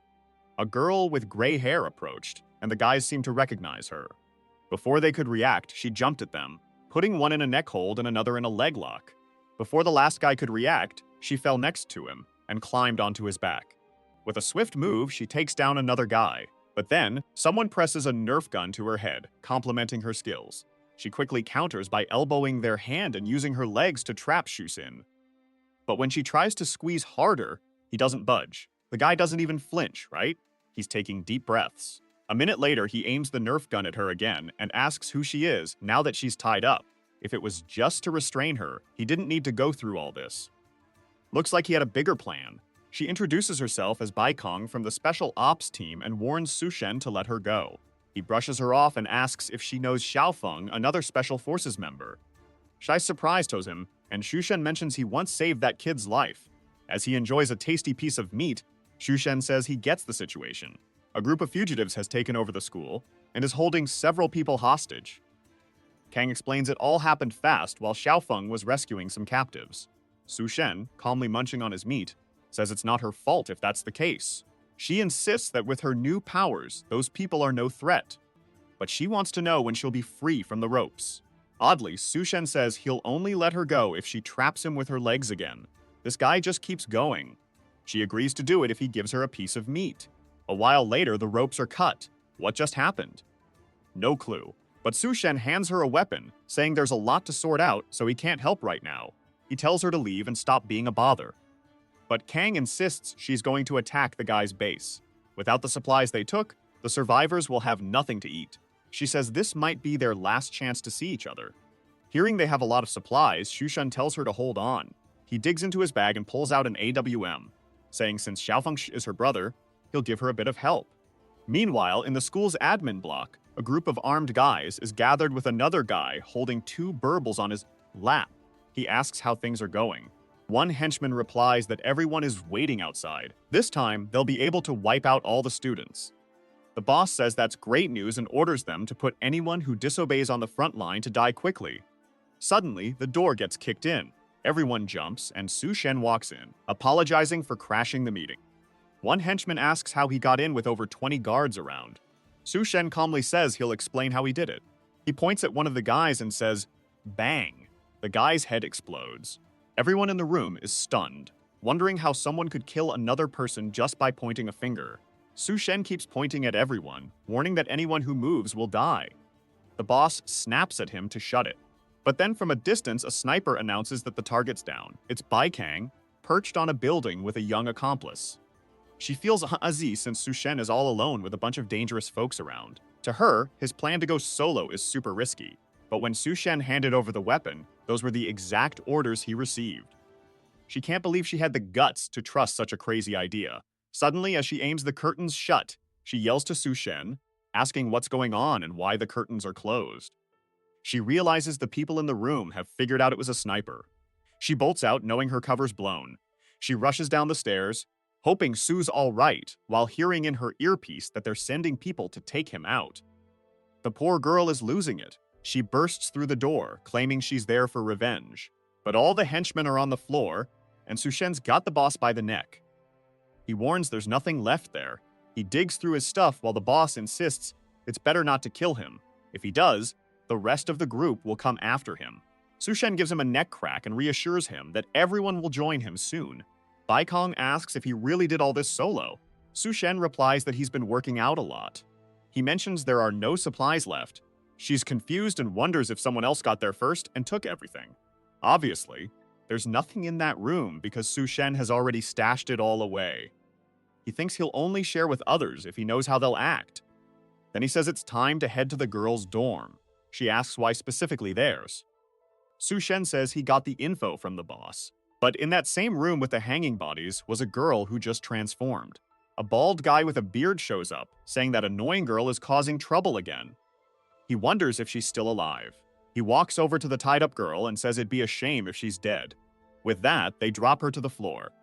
The guy mentions that Sister G has been pretending to be captured for days and asks if she found what she was looking for. She replies that she's shaken up because she almost died and needs some comfort from Steel Fang. The guy says he'll help if that's the case. He strokes her back with a whip. He asks how she's feeling, and she says she's feeling much better now. He notes that she must have seen everything and asks who took his supplies. She laments that the guy was a demon, and he vows to make him pay. Ji then reveals that the guy's name was Su Shen after saying nothing. A tooth falls into her hand, and she asks how he dared to do that. Oddly enough, everyone seems to be against her, claiming she's been hogging everything in the dorm for ages. They say it's good to kick her out. Su Shen comments that she seems pretty infamous around here. She screams at him, saying she'll track down her dad and make sure everyone pays. As she storms off, Baikang wonders if it's really okay to let her go. Su Shen replies that she's off to find her father and asks if he should stop her. As Fang King storms out of the school, cursing Su Shen and claiming he's beneath her, someone grabs her from behind. It's Fang, asking where Su Shen is. Meanwhile, the protagonist is leaving, planning to let the army handle the evacuation since the priority is to take down the Golden King Cobra before it mutates. After all, that creature could control water, which would be super handy for him. Suddenly, Shu Shen hears someone calling his name for help. He realizes it's Fang King's voice and wonders what she's up to. But when he finds her, she's hanging by a rope, and he questions how she found her dad so fast. The guy in the background introduces himself as Steel Fang from the Evolution Federation, saying he thought Shushen was a bigger deal. Xiaofeng and Baikong hear a loud crash. She figures out it's coming from where Shushen went and tells Xiaofeng to keep an eye on things. But he says he won't stick around either. He wants to help out in case something goes down. Up ahead, Shushen remains calm. Steelfang mentions that the girl is from his university. He asks why Shushen doesn't take the chance to be a hero and save her. Just kneel, and he'll let her go. Shushen, deep in thought, says saving her isn't out of the question. Fang King gets excited, calling him amazing and urging him to kneel. But then he mentions there's a little issue. She demands to know what problem could stop her rescue, yelling that he promised to save her, so he can't back out and has to be a real man. Shushan explains that he's not the kind of guy who deserves to save her. He tells her to call her usual followers who protested for her to come and rescue her. Fang King yells back, saying it seems he's just out for revenge because she called him inferior. She insists she won't apologize or beg for help. She calls him a pathetic loser and says she doesn't need him. Su Shen grins and tells her to remember what she's saying. As Fang King looks down, a swarm of dry zombies surrounds her. As she's consumed, she screams that she was wrong and pleads for help, but it's too late. Steel Fang says he's crazy for not even trying to help the princess, but that's fine because he'll be joining her soon. He applies a powder to his face, claiming it's a new item they created that lets him control those demons. Su Shen points out that it's just the ashes of those monsters' bones. Even Steel Fang, the fool, didn't realize that, and he calls it disgusting. But he quickly orders his minions to attack Su Shen. He gets ready, pulling out a blade in each hand. In a flash, he slashes the creatures with purple marks, and Su Shen darts through. He hits the ground, and the blades vanish. The guy remarks that it seems like Su Shen wants to play before he dies, but he's startled when he sees Su Shen right in front of him. Meanwhile, Baikong and Xiaofeng are watching everything unfold. They were stunned to see Su Shen completely surrounded. From the top of the truck, the guy kept yelling for the monsters to attack Su Shen, but wondered why they weren't moving. Su Shen told him to quit yelling because it wouldn't help. The guy asked what he meant, and Su Shen explained that he had already taken care of them. The Steel Fang was shocked, saying this was impossible. In one swift move, Su Shen entered the portal and appeared right behind the guy. He claimed he never stole anything from this so-called Evolution Federation, then placed his hands on the guy's head, asking who sent him to kill him. But then he changed his mind and decided to end it right there. The guy asked what Su Shen was planning to do, but Su Shen just smiled. As he struggled, his neck snapped. It felt like a scene straight out of Mortal Kombat. Watching all this, Baikong realized it was impossible for anyone to train and get that strong. Su Shen was like some kind of monster. Meanwhile, the protagonist thought he needed a sidekick for this stuff because he didn't want too many people to know about his powers. Back at the hotel where it all began, Duan Yue was saying that Su Shen shouldn't leave her behind. She woke up saying she dreamed about him again last night. In the apocalypse, there's nothing to eat, but this girl is growing and just wonders when he'll come back. She remembered him saying he wouldn't have useless people around him and got excited, claiming she'd never be a burden. She picked up a Nerf and said she wanted to be his right hand, then opened a door where she heard a noise. There was nothing in the room, which felt strange, and suddenly she felt something in her eye contract. A dry demon was right behind her. She leaned back, confused about when that monster showed up, but she bumped into the table and got stuck. In that moment, she remembered she had the gun and reached for it, but hit a chair instead. The Nerf slipped from her hand and rolled across the table. The dry demon lunged at her. She closed her eyes, thinking it was the end, but oddly, the creature seemed to bite the chair instead. She shifted to the side, wondering what the monster was up to. Realizing it was sniffing her, she figured it couldn't see. The issue was she was too close, and any noise would get her attacked. She tried to grab the Nerf she dropped on the table. It was her only shot to finish this. But she bumped her head, and the monster seemed to notice. It came to bite her. She remembered Su Shen warning her that he wouldn't keep her around just for her looks, and that every monster had a crystal inside its head, and he didn't like useless people. With that, she told herself she wasn't useless, and stomped on the monster's eye with her heel. The thing got stuck. She tried to hold her ground so the monster wouldn't get any closer, but as soon as her foot came up, the creature grabbed her ankle. Duan got mad and stomped on the other eye with her other foot. That made the monster fall to the ground. She picked up the axe next to her, declaring she wasn't useless. She was going to take the crystal from that monster's head and prove to Su Shen that she was strong. Meanwhile, in the girls' dorm, Baikong and Xiaofeng started evacuating everyone, following Su Shen's advice. And the Golden King Cobra began its mutation. Facing it, Su Shen just waited for the transformation to kick in. He knew it needed water, so he brought a bucket. As soon as he set it down, the snake lunged for it, and he realized it was smart. The moment she touched the water, the change started. She began to tremble and the bucket expanded. Out of nowhere, it burst right in front of him. The creature had grown massive and was now staring him down. Su Shen figured she had gained a lot of strength just from that little water. It would have been super risky if he let the floods come in. He pulled out his sword and warned her that if she gave in, he might consider keeping her as a pet. But then, she suddenly shot toward the window. Su Shen realized the creature was way smarter than he thought and jumped outside where it looked like she wanted to escape. Seeing this, he knew he had to act so. He leaped with his sword and tried to stab her, but the blade snapped. Her scales were tougher than he expected, and the snake lunged to bite him, but he calmly jumped at her, saying if the sword didn't work, he'd use his fists. With that, he slammed her head into the ground. She took advantage of his distraction to try to coil around him. Trapped, he called her sneaky and realized she was ready to finish him off, making Su Shen see that everything so far was part of her plan. Then she came to take him out.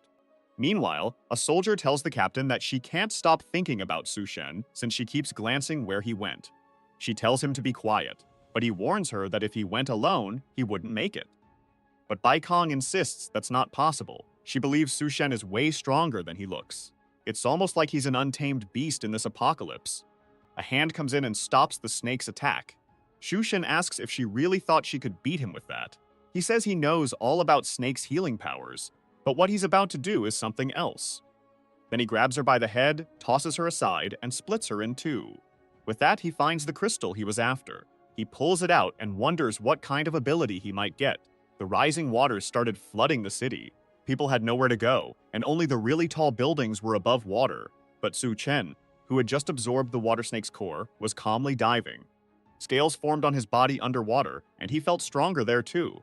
Strangely, even without using his mouth or nose to breathe, he wasn't drowning. It was like his skin was absorbing oxygen, and he realized this was a really handy ability. He knew it wasn't quite the water control he expected, but it would be super useful. Since the water came from the hotel area, he couldn't go against it and head back there right now.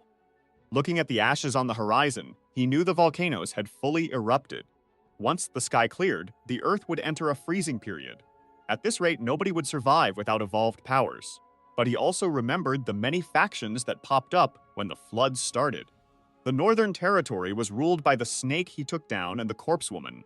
The South was controlled by the Cannibal Clan, while the East was under the Rat King and his army. The West was dominated by Gao Kong and the folks from the Green Hotel.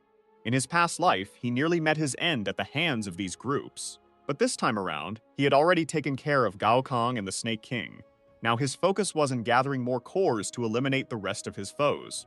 The issue was that the Devar clan was huge, and the Corpse Queen was hiding so well that finding her seemed impossible. He recalled that the rat plague started at the university, so their king had to be there.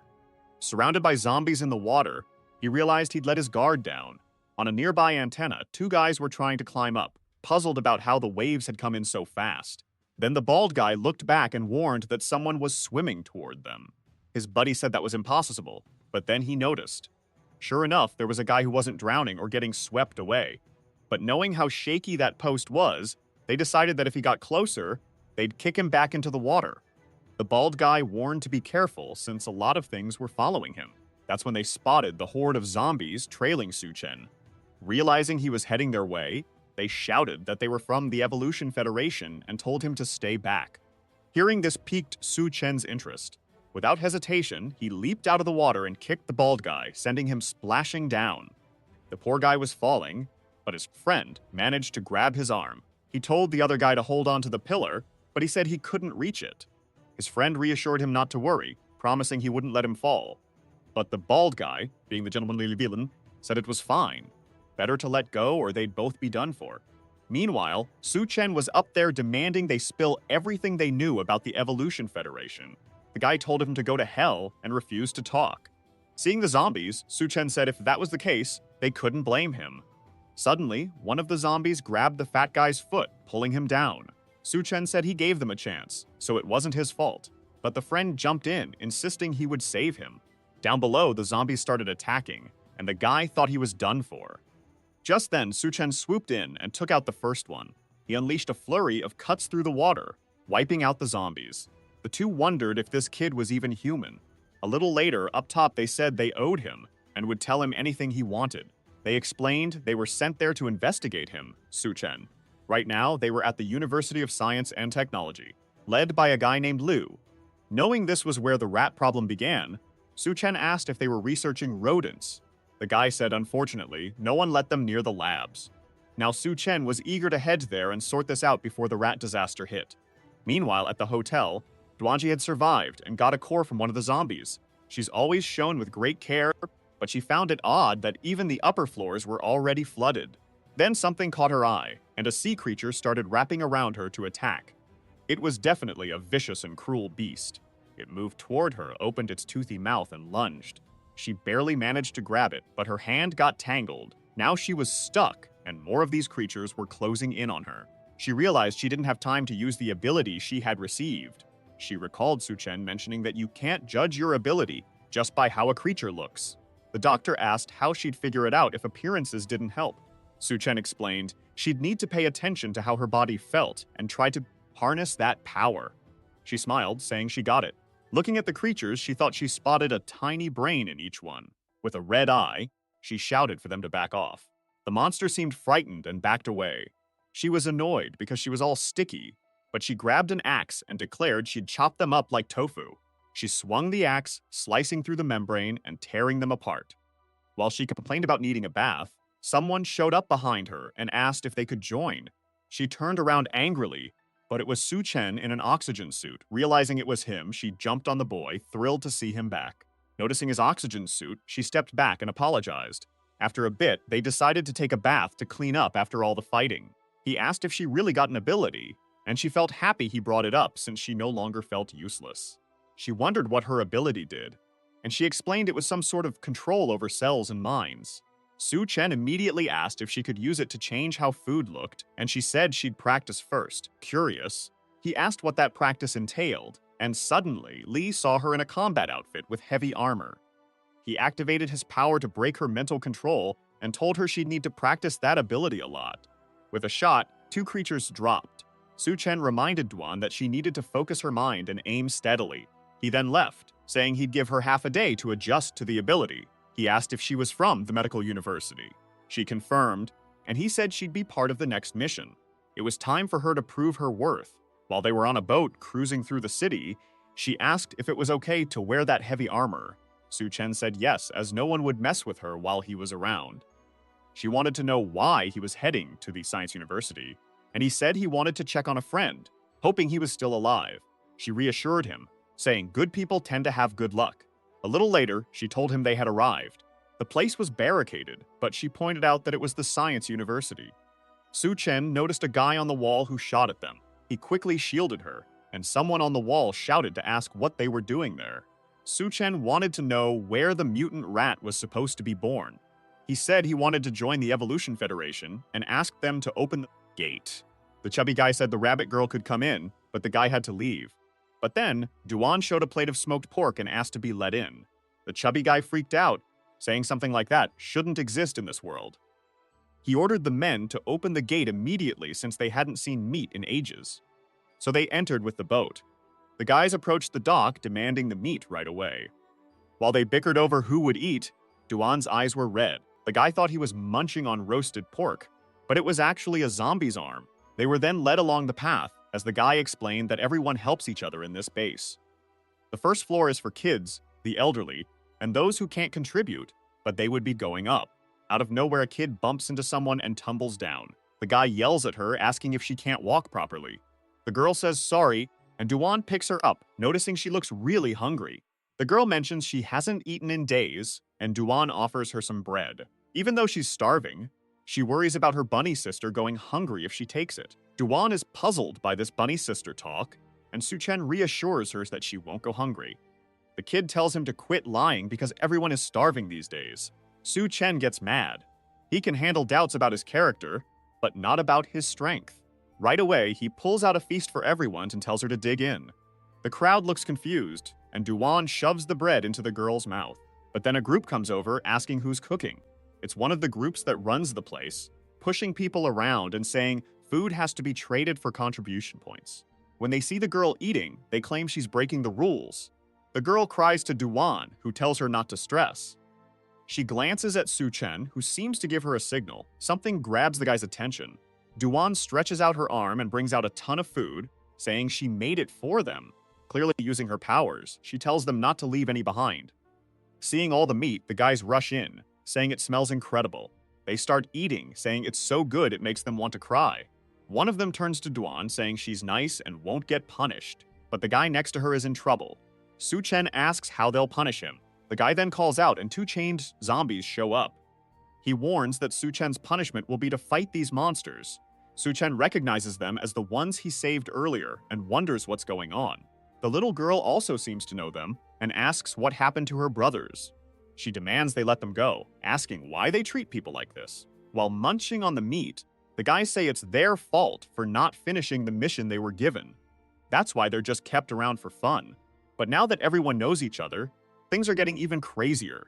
He warns that if Su Chen loses, they'll toss the child and the two guys into the sea to become food. Su Chen starts to realize the guys don't seem transformed, but are under some kind of influence. Then the guy tells them to attack. The chains come off, and they charge at Su Chen, but he just reaches out and hits the first one in the neck, a slap to the other's face, and both go down. The girl calls for her brothers, but Duan reassures her they're fine and not to worry. The guy eating gets mad, saying it was a waste of 2 medicines. But since Su Xian won, he'll let him keep his supplies and pretend this never happened. Our guy wants to know what happens if he refuses to hand over anything.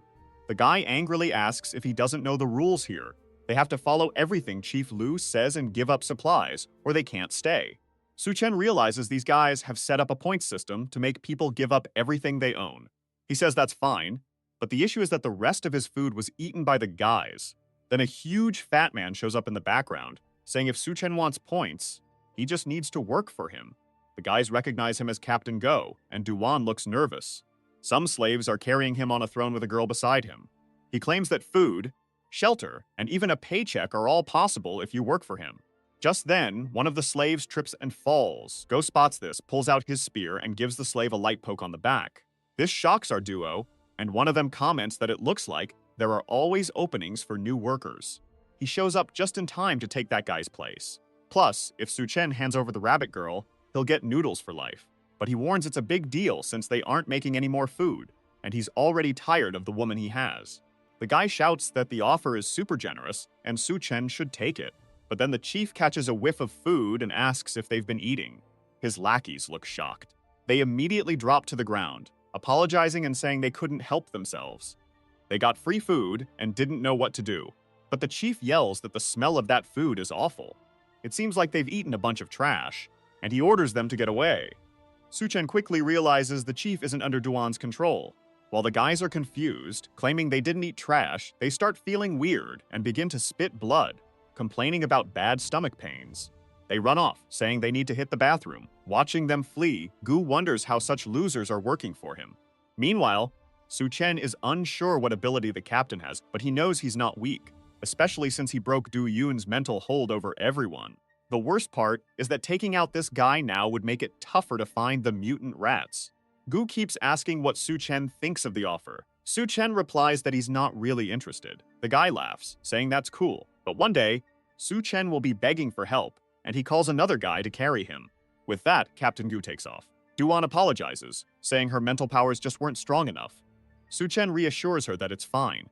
After all, it's odd that those guys didn't drop dead after eating that food. Something's definitely off here. Then a guy comes over and warns that he made the guards mad, so getting out won't be easy. The guy calls him by name and suggests they leave together. Su Chen asks how he knows his name and why he's helping. The guy points to himself and says he's Miao Pui Yuan. They met last time Su Chen visited his school. Meanwhile, Captain Gu is warning not to let that guy and the woman escape. The guy asks if Gu is planning to do that. The boss licks his lips and says it's obvious. A girl as hot as her is rare in the apocalypse. Honestly, even without the apocalypse, but whatever. The scene shifts to another building. Someone's getting an IV while others talk about how medicine supplies are low, but for now, it's enough. Duo Ni tells a little girl that he's not in serious danger at the moment. The little girl thanks the bunny's sister. At this point, Suchen asks his friend if all the students are living there. He confirms and says that no matter their age, gender, or anything else, they all took shelter in the same place. He mentions that a guy named Brother Chin Yu is helping everyone, and this spot is their team's turf. When Su Chen asks about this team territory stuff, someone sneaks up behind him, claiming their team is tough. Even if they go up against the Ha tribe, they'd come out on top. A man steps up wearing a no-smoking badge and a mask. He asks Su Chen if he wants to join their crew. Out of nowhere, Yu Pio Yuan tells him to take a better look at the friend he brought along. That's when Tai Yun Yu pulls off his mask and recognizes Su Chen. He gives him a hug, saying he can't believe Su Chen is actually alive. Su Chen just replies that it's been ages since they last saw each other. His friend talks about how they should catch up like brothers and grab a drink, but then he notices something nearby. Naturally, he asks why Su Chen is with the University Goddess Duan Yuan. She just says those titles don't matter anymore. But the guy keeps shouting, asking why the Ice Goddess is there and why she's dressed like a bunny. Chen Yu had never seen her before, but now he believes the hype about her being the most beautiful woman. Suddenly, she clings to Su Chen, saying she needs to change to avoid this kind of embarrassment in front of the younger crowd. The two guys are fuming with jealousy, wondering why the goddess is all over this guy. Chen Yu then shows her a path and tells her she can pick any clothes to change into. Su Chen is impressed they even have private rooms. Mio Pio Yun explains it's all about contribution points.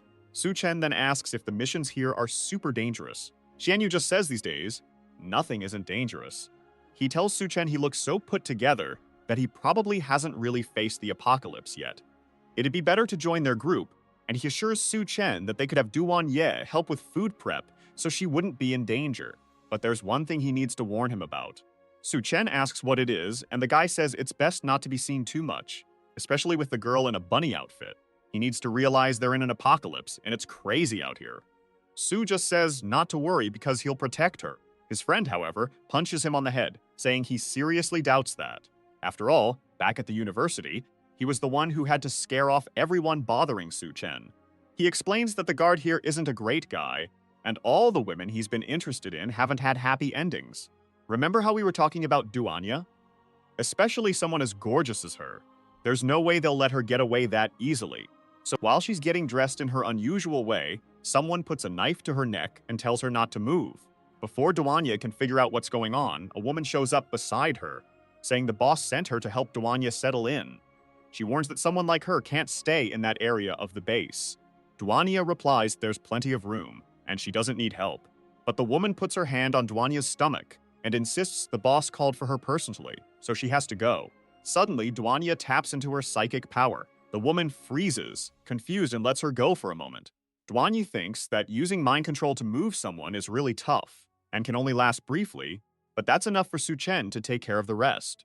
Out of nowhere, the woman cuts her own hand to snap herself out of it. Duanya turns back, shocked, as the woman lunges and slams her against the wall. Grabbing her neck, the woman warns her not to try those tricks again. Out of nowhere, the door started making a ton of noise. Everyone thought it was weird to hear so much fuss over just a wardrobe change. While the woman covered Duenya's mouth, someone shouted that they were coming in. The door swung open to reveal the King of Hands and Pockets himself. The Mohawk woman told Su Chen to get lost or he'd be facing his end. Completely out of control, she charged at Su Chen. As she got closer, Tianyu jumped in front and warned him to watch out. But she suddenly halted, seeing Su Chen's face up close. It was the same guy from the Science University, the notorious Su Chen, who took down everyone. To her, he was the real monster. Even though she had killed a lot of people during the apocalypse, her instincts screamed that if she moved, she'd be dead. Stuck in place, she frantically searched for a way out. Suddenly, she dove and threw herself at Su Chen's feet.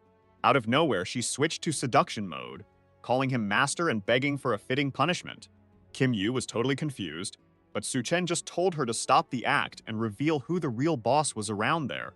The Mohawk woman asked if she wasn't being convincing enough. She put on an invisibility suit and asked what he thought of it. His friends were shocked, wondering why she was in that skin-colored outfit. She kept staring at Su Chen. Then, out of nowhere, a smoke bomb went off in the room. Realizing she couldn't fool him, she tried to escape. But a hand grabbed her by the head, Su Chen lifted her up and said it was ridiculous to think she could get away so easily. She told him to hold on and claimed she couldn't be killed. She warned him that the girl he saved and her brothers had all been taken to the arena. But Su Chen said he didn't care and tossed her into the sea. It's unclear if he threw her in dead or alive. Chen Yu had no clue what she was talking about. Miao Pio Yun explained that those were people Su Chen had saved when he got to the base. Now they needed to figure out how to rescue them before those rats got to them. Su Chen seemed puzzled about the rat situation. He quickly said he'd take care of it while his friends tried to calm him down. Poor Bunnytail Girl didn't even have time to change her clothes. In another part of the base, right in the arena, someone announced that the two brothers had failed their mission, and the punishment was death. Captain Gu said if they entered the arena, he might think about giving them another chance. The captured brother told Xiao Mei not to trust him, but the little girl, holding a stick, said she wouldn't give up. She asked if he would really let her brother go. Gu said yes, as long as she managed to survive. As the gate lifted, a giant rat appeared behind her. The moment she turned around, the creature lunged for a bite. I thought Su Chen would save her in time, but she was already bitten by the leptospirosis rat on her arm. Amid all this, she remembered her brother showing her some mushrooms he found. They both talked about how dangerous it was, since they had no idea if they were poisonous. The bearded man ate one, saying if he didn't die, then it was all good. Out of nowhere, his spirit left his body, and they realized that mushroom was definitely a bad idea. They decided to head out and earn some points for food for her. They told her to stay safe and not to get into any trouble because they'd be back soon. But at that moment, they were about to be executed. They told her not to worry about them. Captain Gu just told them both to shut up. Their support broke, and they started their journey to the afterlife. Show my screen for them. The leptospirosis rat was still on her arm, but she grabbed a branch and poked it in the rat's eye. As the creature screeched in pain, she fell and started running, saying she'd save her brothers. She begged them to hang on a bit longer, but the monster was right behind her and swiped at her. Captain Gu laughed, finding it cute to see a little girl trying to save her older brothers. He sneered that scum like them didn't deserve to live. Stuck on the ground, she cried out for her brothers, confused about why they were being killed or what was going on. Xiaomi was about to give up, begging for someone to rescue them. That's when Su Chen landed a hard hit on the rat's head, making it disappear. She was shocked, and Chunyu sensed that this would lead to a fight. Captain Gu, on the other hand, couldn't believe how easily the young man took down the creature. Su Chen just asked if this was what everyone was so scared of. One thing he noticed, though, was that this creature, unlike the others, had no crystal. Captain Gu then smirked, saying it looked like Su Chen was really asking for trouble. Behind the gate, more creatures were waiting. Meanwhile, Su Chen's friends had saved the little girl's brothers.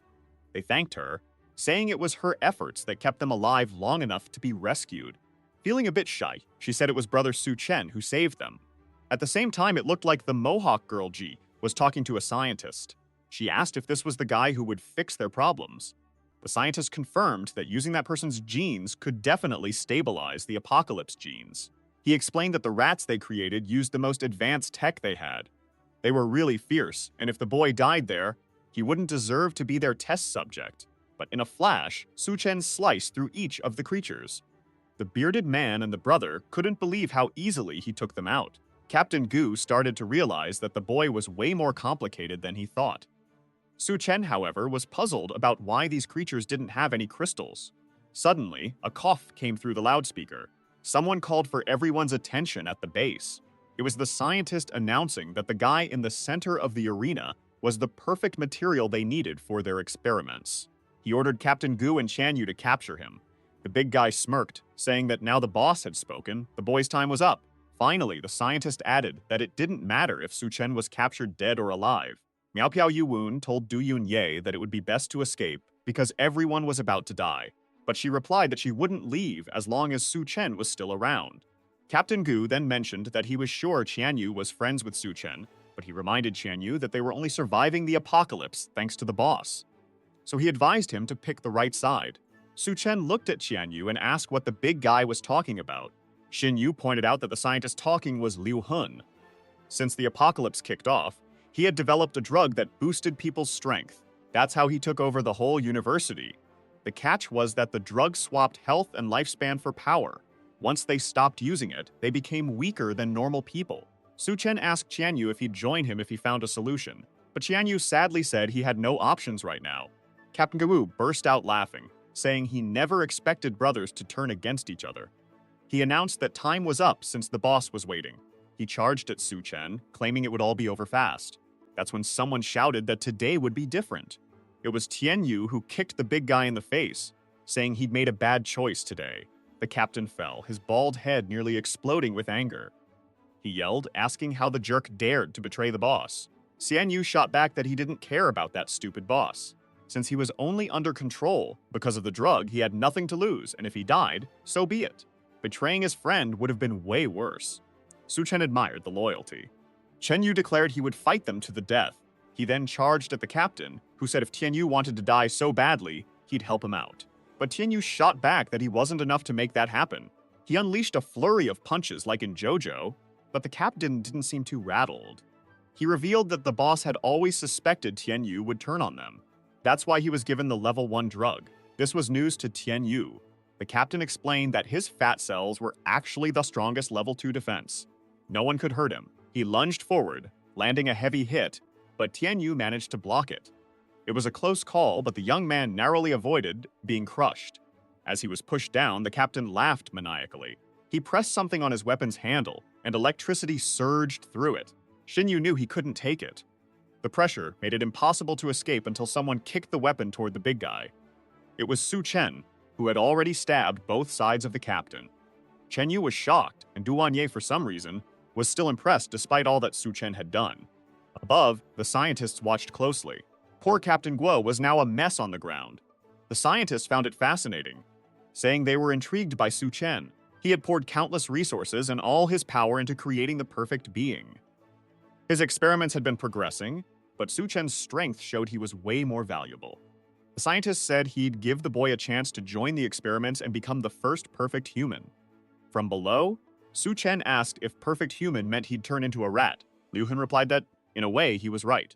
The rat genes were the easiest to work with compared to humans. The first goal was to create an army of rat men, one that would dominate everyone and bring paradise to the apocalypse. Like me? Su Chen thought this was the dumbest idea ever. Liu Hian didn't look happy with his response. As Ji aimed at him, Liu Hian said if Su Chen didn't get evolution, he'd show him. She fired her shot. Su Chen dodged, but the bullet hit Captain Guo in the chest. Suddenly, Guo's body started changing, and everyone watched in shock. Duan Yu wanted to know what kind of experiments these scientists were doing. As Gu transformed, the scientist explained that he was a sumo wrestler who had been modified to turn his fat into armor. Now that he had the level 3 drug, his regeneration and strength were boosted. Yun told Su Chen he didn't stand a chance now, and asked if he finally understood the greatness of evolution. Su Chen just raised a finger and said Yun was only making monsters. Liu He-hun called him clueless and told his men to kill Su Chen and take his genes. Captain Gu got ready to attack while Su Chen just watched. The man turned into a rolling ball and charged at him. Someone yelled for Su Chen to be careful, but he didn't flinch and simply told Gu to come at him. He caught the beast mid-roll, grabbed something, and ripped it out. It looked like a battery from one of his weapons. Su Chen shoved it into Gu's mouth and told him to give it a taste. He shut the man's jaws, causing the battery to explode and blow his head apart. Su Chen looked as cool as ever. Chen Yu couldn't believe the monster was taken down so easily. Liu Hian didn't expect the batteries he gave would cause such chaos. But watching the transformation happen was just what he anticipated.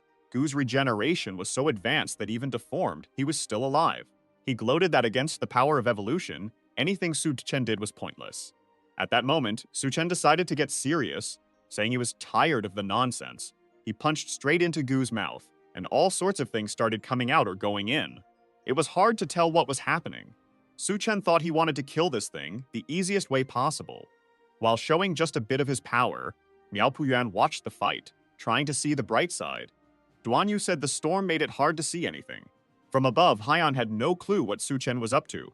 Su Chen was smoke barrier, so no one could see him using his powers. He admitted the scientist's research was impressive, given the regeneration. But then he started pulling out materials, saying it was a shame this wasn't just a storage area. He pulled out chunks of buildings and beams, saying he was well prepared. These were his secret weapons for dealing with regenerators. The onlookers heard the impacts, wondering what was going on. Han still had no idea what Su Chen was doing. As the smoke cleared, Su Chen stood there looking cool as ever, posing like he was in a photo shoot.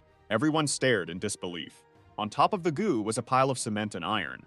Han yelled at Su Chen, saying someone had to get the junk off the captain. He told Su Chen's group to wake up and see they were surrounded by monsters. Su Chen just replied that it was perfect since he didn't plan on letting anyone escape. Du and Yi and the others were scared, realizing they were truly trapped. Suddenly, a bunch of lab workers started turning into rat men. Su Chen knew that until he dealt with the scientist above, this wouldn't be over. He told the group that while he chased after He-Yoon, they needed to handle things here. Du-Yoon Yi remembered his warning that if she wasn't useful, he'd ditch her. Scared of being left behind, she promised she'd manage it. Su Chen walked away, telling them to call him if things got tough. Duan Yi stepped up, grabbing everyone's attention. Using her powers, she announced she would try to control the creatures. She knew she couldn't control them all at once, but her goal was to make it easier for everyone else to take them down. She told the group to attack. Inside the base, the doctor sneered, saying this group of traitors would end up as rat food. Another guy told the scientist that Su Chen was moving in. The security team was already being taken out. Liu Hian couldn't believe Su Chen was actually trying to break into his lab. He ordered them to inject the apocalypse gene into him right away. Now that's a guy who trusts his own research. At least I can respect that. The staff warned him that the apocalypse gene was still really unstable and dangerous, but Hyun insisted they follow orders. He wanted to personally take care of Su Chen. Meanwhile, Su Chen moved through the hallways. Surrounded by human-monster hybrids, he spotted something to the side. It was a girl wrapped in thick bandages. The girl, mostly covered in bandages, was named Yun Yun. This was the same girl Su Chen had met at the bar when everything started. He got ready to punch and freed her from the cylinder. And here comes another healthy girl, barely awake. Yun immediately clung to Su Chen, calling him her legendary savior. He confirmed he was indeed Su Chen and told her not to worry, he was getting her out. But she held her stomach and said she was starving. Confused, Su Chen was about to reply when someone yelled from behind the door, telling him to let her go. A few arrows shot toward him, but he caught one in mid-air. It was Liu He Yeon demanding he release the woman he had chosen. Su Chen quickly recognized that He-Yeon had ice powers. He asked the scientist if he thought humans were just merchandise, casually saying he chose her. The scientist scoffed, claiming that in the apocalypse, regular humans were like ants. As someone with the power of evolution, he believed he was meant to rule the world. Having Yun Yun belong to him was, in fact, an honor. Su Chen simply replied that the guy was as much of a nutcase as the rumors said. Suddenly, Yun Yun grabbed Su Chen, begging him not to leave her behind. She said she was scared, and he reassured her he wasn't going anywhere. The poor scientist was about to need therapy for being cuckolded. He charged at Su Chen, demanding he release his girl. Su Chen just kicked the cylinder, which Hyun managed to deflect. When he turned back, he was met with a surprise, a kiss. Right then, Su Chen and Yeon Yan were kissing. Hyan lost it, furious. Yun Yun held on to Su Chen, pleading with him not to leave like before, while Hyun yelled, asking why she had betrayed him. Annoyed, Haeun shouted that if she was going to treat him like this, they might as well all go to hell together. His clothes ripped apart, revealing his transformation. A claw replaced his hand as he morphed into a jackal-like creature. He proclaimed that Su Chen was about to see the power of a true god, but Su Chen, still holding Yun Yun, told him to go for it. He set Yun Yun down and handed her a chocolate bar. Before Su Chen could say anything else, He-Yoon attacked, thinking he caught him off guard. But Su Chen just slapped him, and Heon vanished into thin air. Even Su Chen was shocked at how easy that was. Yun Yeon then asked if the people below were Su Chen's friends. He confirmed they were. She stood up, promising to help him since he had saved her. Breaking the window, she declared she'd join his group, but warned him that He-Yeon wasn't as easy to take down as he looked. She jumped out of the building, her bandages fluttering. As she fell, she grew until she landed as a giant. Doon Yan and the others wondered if they were seeing things. But there she was, a woman as tall as a building right in front of them. She started stomping around, crushing the first rat under her foot. Lifting her foot, she asked if these were the results of Hee-Hyun's experiments. More rats flooded out of the base, biting the group. It became obvious that Yeon Yan was really scared of rats. With tears in her eyes, she tried to stomp them all. From above, Su Chen watched the chaos. As he thought, Yeon Yan's powers were strong, but the blood on the ground started turning into new rats. They rushed towards Su Chen, climbing all over him. It was clear that Hyun wasn't as easy to defeat as it seemed. The rats completely surrounded him, and then suddenly, a hand popped out from Su Chen's head. It looked like Hyun had taken over his body. Staring at his own hand, Hyun was amazed he had found an immortal body. Below, all the rats suddenly stopped moving.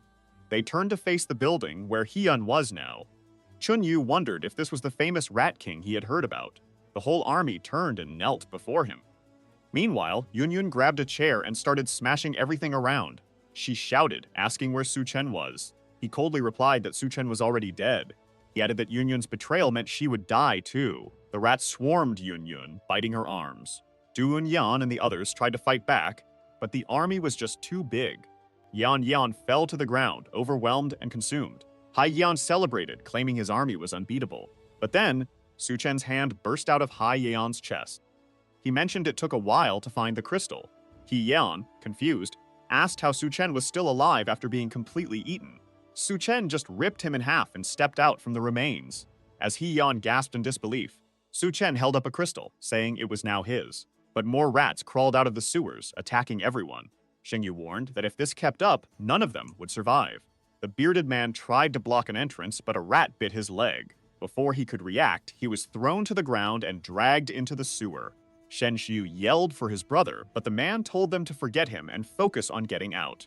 He was pulled into the darkness, with rats sealing the entrance behind him. The former ally of Captain Gu realized there was no way to save him. Chen Yu pointed out that there were way too many creatures for them to fight off. Pu Yuan's body was also reaching its limit. The effects of the drug he took were fading, leaving him too weak to fight. Meanwhile, Yang's stomach was growling. She needed food to keep her giant form. While Duan Hai was already worn out from using her powers, seeing the creature above, Tianyu realized they had no chance of survival. Then he heard something coming. It was the figure at the top, coming down and transforming in front of them. It was the Rat King, fully evolved. Most likely it was Su-chen himself, but the group was clueless and terrified. Slowly, the transformed figure moved closer. Even the remaining rats cowered in fear, shaking before him. Duanye, still confused, wondered if Su-chen had really failed. The figure approached her and told her not to worry. It was him. She recognized his voice as he looked at his own hand. The consciousness of the Rat King's crystal was trying to take over him. But if there was one thing Su-chen believed in, it was his mental strength. He wasn't going to let this defeat him. As he started changing back to his original form, Qianyu called out to him. Su-chen stepped aside, thanking everyone for their hard work. The moment the rats saw he was back to normal, they lunged at him. Qianyu shouted for him to be careful, but Su-chen just turned and told them to leave. Using the Rat King's power, all the creatures obeyed. They scattered, retreating back into the sewers. Miao Puyuan, stunned, asked what had just happened. The group realized that all Su-chen had done was tell them to leave. Finally, the remaining energy from the Rat King's crystal was enough to control them. But then Qianyu started to grow in pain. Su-chen rushed to him, asking if he was okay. Yun Yan filled them in on what was going on. The scientist's drug was actually poison. The more power they used, the more it drained their bodies. Su-chen asked how they could help him. Yun said there was a body in the lab whose blood could act as an antidote. Without thinking twice, Su-chen rushed to the lab. As he stood in front of the door, he felt a heavy pressure. When he opened it, it felt like stepping into a black hole. Something brushed against his foot, and he wondered what it was. It felt like he had gone through a portal of mental energy. He suddenly stopped, realizing there should have been a corpse there, but instead, something else was waiting. A planetary scientist welcomed him, saying he had finally made it. She turned and called for her classmate Liu. Confused, Su-chen glanced to the side and saw his reflection showing a different image. It felt like he was stuck in an illusion. He had no clue why this was happening. Whatever it was, he needed to snap out of it fast. The girl looked back at him and invited him to sit. Su-chen started to think he might be in Liu Heion's memories. Suddenly, she opened her coat, and he asked what she was doing. She said the lab was really stuffy and she needed some fresh air. He asked how things were going. She then asked if he knew anything about Saculina, a parasite usually found in crabs. She explained that it was a fascinating parasite because instead of killing its host, it lived alongside it and even protected it. She massaged his shoulders, amazed by the idea. Touching his abdomen, she said she never expected her classmate Liu to be so smart and fit. He smirked and asked if she really thought that. But as the scene changed, it became clear she wasn't in the lab for experiments. She admitted she was more into theoretical lessons. The anatomical research kicked off, but she suddenly mentioned the weird state of the moon. The sun felt way too hot. They closed the curtains, and a while later, they were on the floor, wondering when it would all end. Supplies were running low, and she worried they wouldn't last much longer. Time went by, and Lu Hyun was furious with her for taking his supplies. She apologized, saying she was so hungry she couldn't help it, but he picked up a knife, claiming the nutrients probably hadn't digested yet. What happened next was chaos in the lab. After taking what little food was left, he fed her to the rats. As he kept experimenting, he noticed the rats were getting more aggressive. Interestingly, a substance from her blood calmed their rage. But the craziest part was that she was still alive, constantly mutating. She was the perfect subject for his research.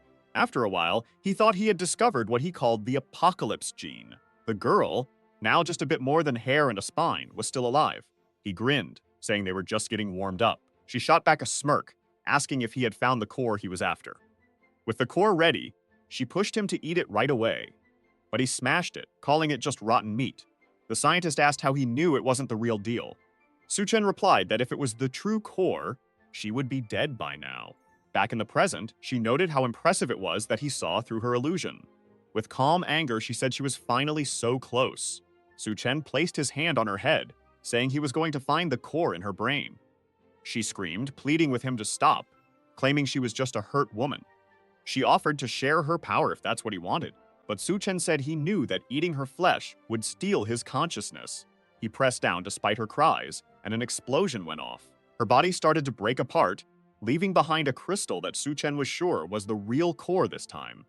But he wondered how he would get her blood now that she was gone. Considering how much research they had done, he was sure there had to be some stored in the lab. As she faded, she still smiled. The virus had formed connections in its hosts, taking over their bodies and actions. In the end, it turned the person into a total slave. The scene shifted back to the city. The floodwaters were finally going down. People were told to keep moving and not to stop. Douanier had changed her clothes, but danger was still lurking. Yunyon, still in her bandages, asked Douanier what Suchen planned to do with the scientists. Douanier explained that the base was overrun with ratmen and was no longer safe. Since medical students were vital in the apocalypse, Suchen wanted to move them to a safe zone. When Yunyon said she wanted to meet Suchen, Douanier grabbed her arm, warning her to obey as long as she was with them. A flashback showed a brief memory of Douanier with Suchen. There wasn't much to explain, just him pinching her cheek and giving her a kiss. Douanier recalled it as a stormy night, a euphemism for something deeper. Curious, she wondered if all this aggression was from the excess crystals Suchen had taken. Suchen realized that bacteria, plants, and other life had mutated because of the flood. That's why medical professionals were so valuable right now. It was time for him to set up a safe zone to ensure future strength. Plus, they could start making a recovery serum, thanks to Yunyun's research. He had, of course, stored all the lab supplies in his subspace. The Rat King's crystal not only boosted his berserker strength, but also his physical power. They even gave him ice abilities. Although he could only create small crystals for now, he was confident it would improve over time. Chen Yu suddenly asked about a strange sound nearby. One of Su Chen's new skills, mental perception, let him detect heat signatures within 30 meters, just like monsters found humans. Miao Puyuan pointed up, telling everyone to look. A woman was hanging by her arms in the middle of the street. Everyone wondered who could have done this. One of the girls recognized her as He Hu, a former roommate. She pleaded for help, and a guy stepped up saying he'd rescue her. But Su Chen warned him to stay out of it. The girl protested, asking how he could be so heartless. She questioned if he was even human, claiming none of them were real men, and said she'd save Hai Hai herself. The two got closer and ordered the ropes to be cut. Another guy came over to untie her, promising they'd get her down. But out of nowhere, a spear pierced one guy's chest and another's back. They were stunned as figures jumped down from nearby buildings. It hit them that they had walked right into a trap. Transformed men surrounded them. One of the men licking her face said her beauty would attract more victims. He grabbed her thighs, saying he'd have some fun before hanging her up. His buddy protested, but a blade had already hit him. The monster said that prey had to accept their fate of being eaten. As the girl screamed, the man declared the hunt was a success. Su Chen's group heard her cries from a distance. They wondered if it was the girl they saw earlier. Su Chen confirmed it and warned that they were all in danger. At that moment, they found themselves surrounded by devourers. The group looked around, trying to spot them. But Su Chen saw it as the perfect chance to test his new ability. Using his corpse control, he summoned the bodies of the unconscious dead. Zombies started rising behind the transformed men. But those who still had their minds easily tore the zombies apart and tossed them aside. Su Chen noticed the group trying to escape. The attackers jumped from the building, saying they wouldn't let them escape. But Su Chen stayed behind, insisting that his group would be the ones to get away. One attacker, confused, remarked that someone seemed eager to die. Su Chen casually said it was a shame devourers didn't have crystal cores. Just then, the zombies around the attackers closed in on them again. Soon after, Su Chen's group arrived at the rushing safe zone, where someone shouted, asking who dared invade. It was Du Wanyat and Yan Yan, practically bursting with anger, saying they came from the University of Science and Technology. Suddenly, a man with an axe dropped down in front of them, glaring at the women and warning that no trash was allowed here. Dwindir activated her power, demanding to know who gave him the right to turn her away. The man seemed affected but hit his own head, smirking that she had some tricks. He lunged at her, calling her useless trash. Shuefeng stepped in, raising his hand to stop him. He addressed Captain Su, saying these folks were just looking for safety, and there was no need to attack. The man argued that ordinary people couldn't survive in devourer-infested areas, so they must be infiltrators. At that moment, Su Chen stepped up, saying if that was their attitude, he'd have to take all these doctors to another safe zone. Hearing about doctors, the Axe Guy's mood changed to excitement since they were a rare and vital resource for survival. Xiaofeng recognized Su Chen and assured the captain that he knew these people, and they weren't with the Devourers. In the background, others were pushing the captain to let the group in since they had a lot of doctors. After some hesitation, the captain agreed but warned Xiaofeng that if the doctors couldn't help anyone, Xiaofeng would face the consequences. As they moved through the base, Xiaofeng apologized to Su Chen, saying the captain had been on edge lately. He mentioned that the doctors showed up just in time because they had some unusual patients who needed urgent care. They pulled back a cloth from a girl, revealing her body covered in strange mushrooms. Yun Yun, looking puzzled, asked what was going on. Kagao Fei explained that no matter how many times they cut the mushrooms, they just kept coming back, making the girl weaker. Su Chen added that after the floods, plants had started mutating too. This was probably a fungal mutation that had adapted to humans. Duan Yi noted that the girl was being used as a nutrient source. Yun Yun offered to tell the others so they could start working on a treatment. Su Chen realized this was just the start of plant evolution. Soon, plants would reach a point where they actively attacked humans.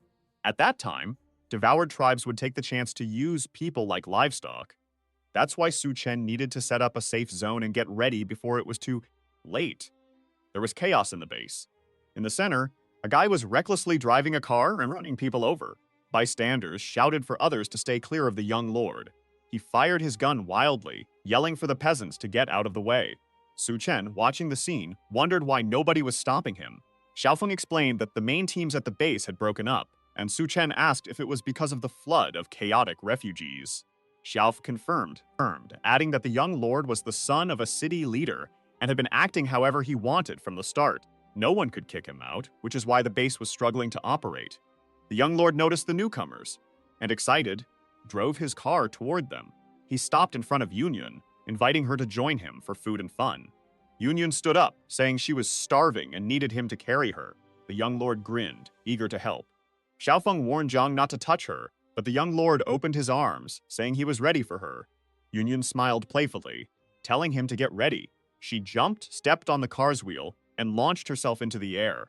The young lord, eyes wide with excitement, was looking forward to the fun. But then Yun Yun activated her power and grew huge.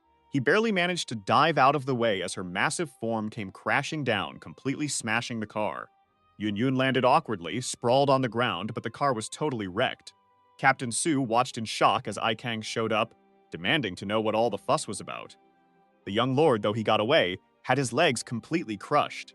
Yun Yun stepped on the remains of his legs, teasing him that he had his chance to have fun but couldn't handle her. His friends came over, ordering her to be dealt with for hurting him. Duanye stepped in, insisting they wouldn't succeed.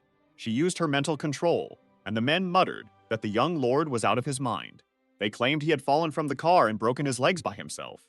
Zhang He, furious, accused everyone of plotting against him and called for his father to fix the situation.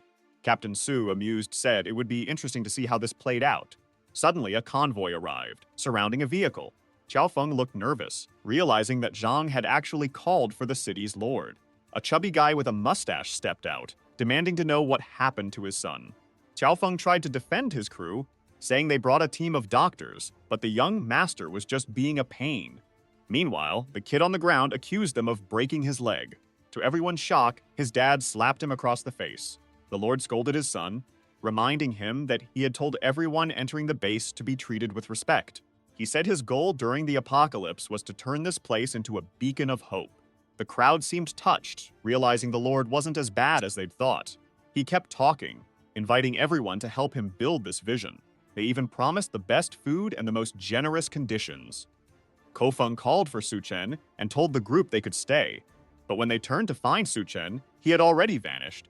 Around a campfire in the woods, someone asked why they weren't staying in the city. Du and Yi were skeptical, wondering if the Lord would seek revenge for his son's broken leg. Yan chimed in, suggesting they all sleep together in the forest that night.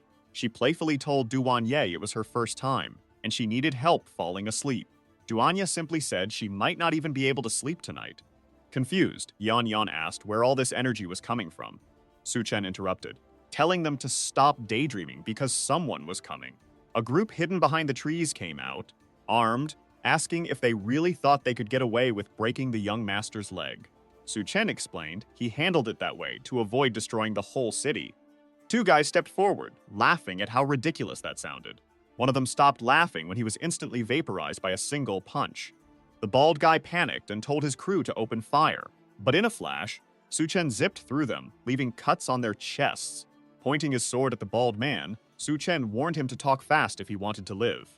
The man spilled a secret. The city lord had a deal with a nearby devourer. He traded refugees from the base for food. Yun, furious, hit the bald man on the head, demanding to know how he could be part of such a thing. He explained it was all part of the Lord's plan. At that moment, a devourer showed up, grabbing one of the men by the neck. It announced the next food delivery would be at the gates before dawn. For now, the man was today's meal. With a horrifying bite, the devourer tore into the man's neck and spine. The bald man added that the city lord assigned guards to the gates, but only to ensure they were next to be eaten by the devourers. The guards were just a cover. Begging for his life, the bald man pleaded with Suchen to let him go. Suchen, however, said there was still something he needed help with: bait for the devourers. The scene shifted to the bald man tied up among the devourers, screaming for help. The devourers approached, asking who had tied him there. One of them brushed it off and suggested they just eat him. When the bald man tried to say who set him up, a devourer punched him in the stomach, declaring him the next meal. Suddenly, a giant figure loomed over them, scolding the devourer for breaking her new toy. It was Yun who grabbed one of the devourers, announcing he would be next. From a nearby rooftop, someone took aim at the devourers. Suchen warned the group that these creatures had heads so tough that even bullets wouldn't go through. Then someone fired a sniper shot to see if that was true. 3 bullets hit a devourer's head in quick succession, making it explode. Another devourer struggled to escape from Yun's hold, but Suchen took one out from behind. As he turned, he punched another devourer, causing it to blow up in an old mansion. After their night hunt, the group settled in an old mansion. Suchen set up a bed, and Duanyi asked why he was so focused on that specific base. She suggested they could create a safe zone somewhere else instead of getting into so many fights. Suchen said he couldn't waste time. He needed someone like Hisheng to run the base for him. Yunyan showed up, asking why they had started without her. She had changed outfits, but ironically, her new look was even skimpier than her usual one. It was easy to guess what would happen next. Meanwhile, back in the city lord Zhang found out the bald man was dead, assuming the devourers were responsible. In a meeting with the devourer leader, Zhang learned that while one of their guys was hurt, the devourers had lost 3 warriors. As compensation, the city would need to send double the number of people. If they didn't, the deal would be off. The chubby lord initially wanted to say no, but Zhang quickly agreed. Just then, Suchen showed up, mocking the lord for trading lives without even trying to negotiate. The group was shocked, asking how Suchen had gotten there. He said he just followed the devourer's trail. The devourers immediately suspected Suchen of taking out their men. Their leader couldn't believe he could have taken down 3 of them. Suchen messed up by entering the base, giving City Lord Zhang a chance to escape, thinking Suchen would be done for. The scene shifted back to Yisheng's base, where the leader yelled that there was a traitor among them. The crowd asked who it was. He pointed at Suchen's group, accusing them of being fakes. He claimed there were no real doctors in their midst, and that they were just trying to steal from the refugees. Just as the crowd started shouting for the group to be killed, a blond man appeared. He said he knew Suchen well, and was sure the people he brought were fine. Lord Zhang questioned Gao Yuewei, asking how he could be so sure they weren't traitors. At that moment, someone appeared on top of a building saying they could prove it. The Lord looked up, shocked to see who it was, asking how he was still alive. Su stood there holding the body of one of the devourers. He demanded the Lord explain himself. The crowd was scared, realizing that if the leader was there, it meant the whole Devourer clan had been wiped out. Su Chen then told the leader that if he didn't tell the truth to everyone, he would die. The man started shouting to everyone, admitting that Lord Zhang had been making deals with the Devourers. He confessed that people from the city were sold for the supplies others used there. Dawan tried to defend himself, claiming it was all a lie, and that Su Chen was the one working with the Devourers. But Gao Ye walked up to Zhang, punched him in the face, and called him a monster. Suddenly, Zhang's face changed, and he admitted it was true. He explained that during the apocalypse, the supplies were already in the Devourers' hands. The rest of the humans were just waiting to get caught in their traps. He defended his choices, saying that if a few useless lives were sacrificed, the good ones could keep living. Out of nowhere, Su Chen punched Zhang, calling him a coward for thinking that way. He then called out to General Gao, stretching out his hands, saying that together they could create a base that truly belonged to humanity. In his past life, after exploring many places, Su Chen finally found a base like that. It was a paradise with no class divisions and no one going hungry. It was all thanks to its creator Gao Yue. But at that moment, Gao hadn't taken charge or decided to build his own base yet. That's why things were still such a mess. All Su Chen did was speed things up. Bai Kong pointed out that building a base was really tough. Someone nearby added that if they wanted to do things their way, they couldn't stay under someone else's roof. Zhang stood up and asked if they really thought they were heroes with big dreams. He warned them that outside the city, beasts ruled everything. This city was the only place that guaranteed basic food and some level of safety. His son suggested letting them go, sure they'd come back after facing enough hardship. Some in the group hesitated, saying they didn't want to leave because it was too risky outside.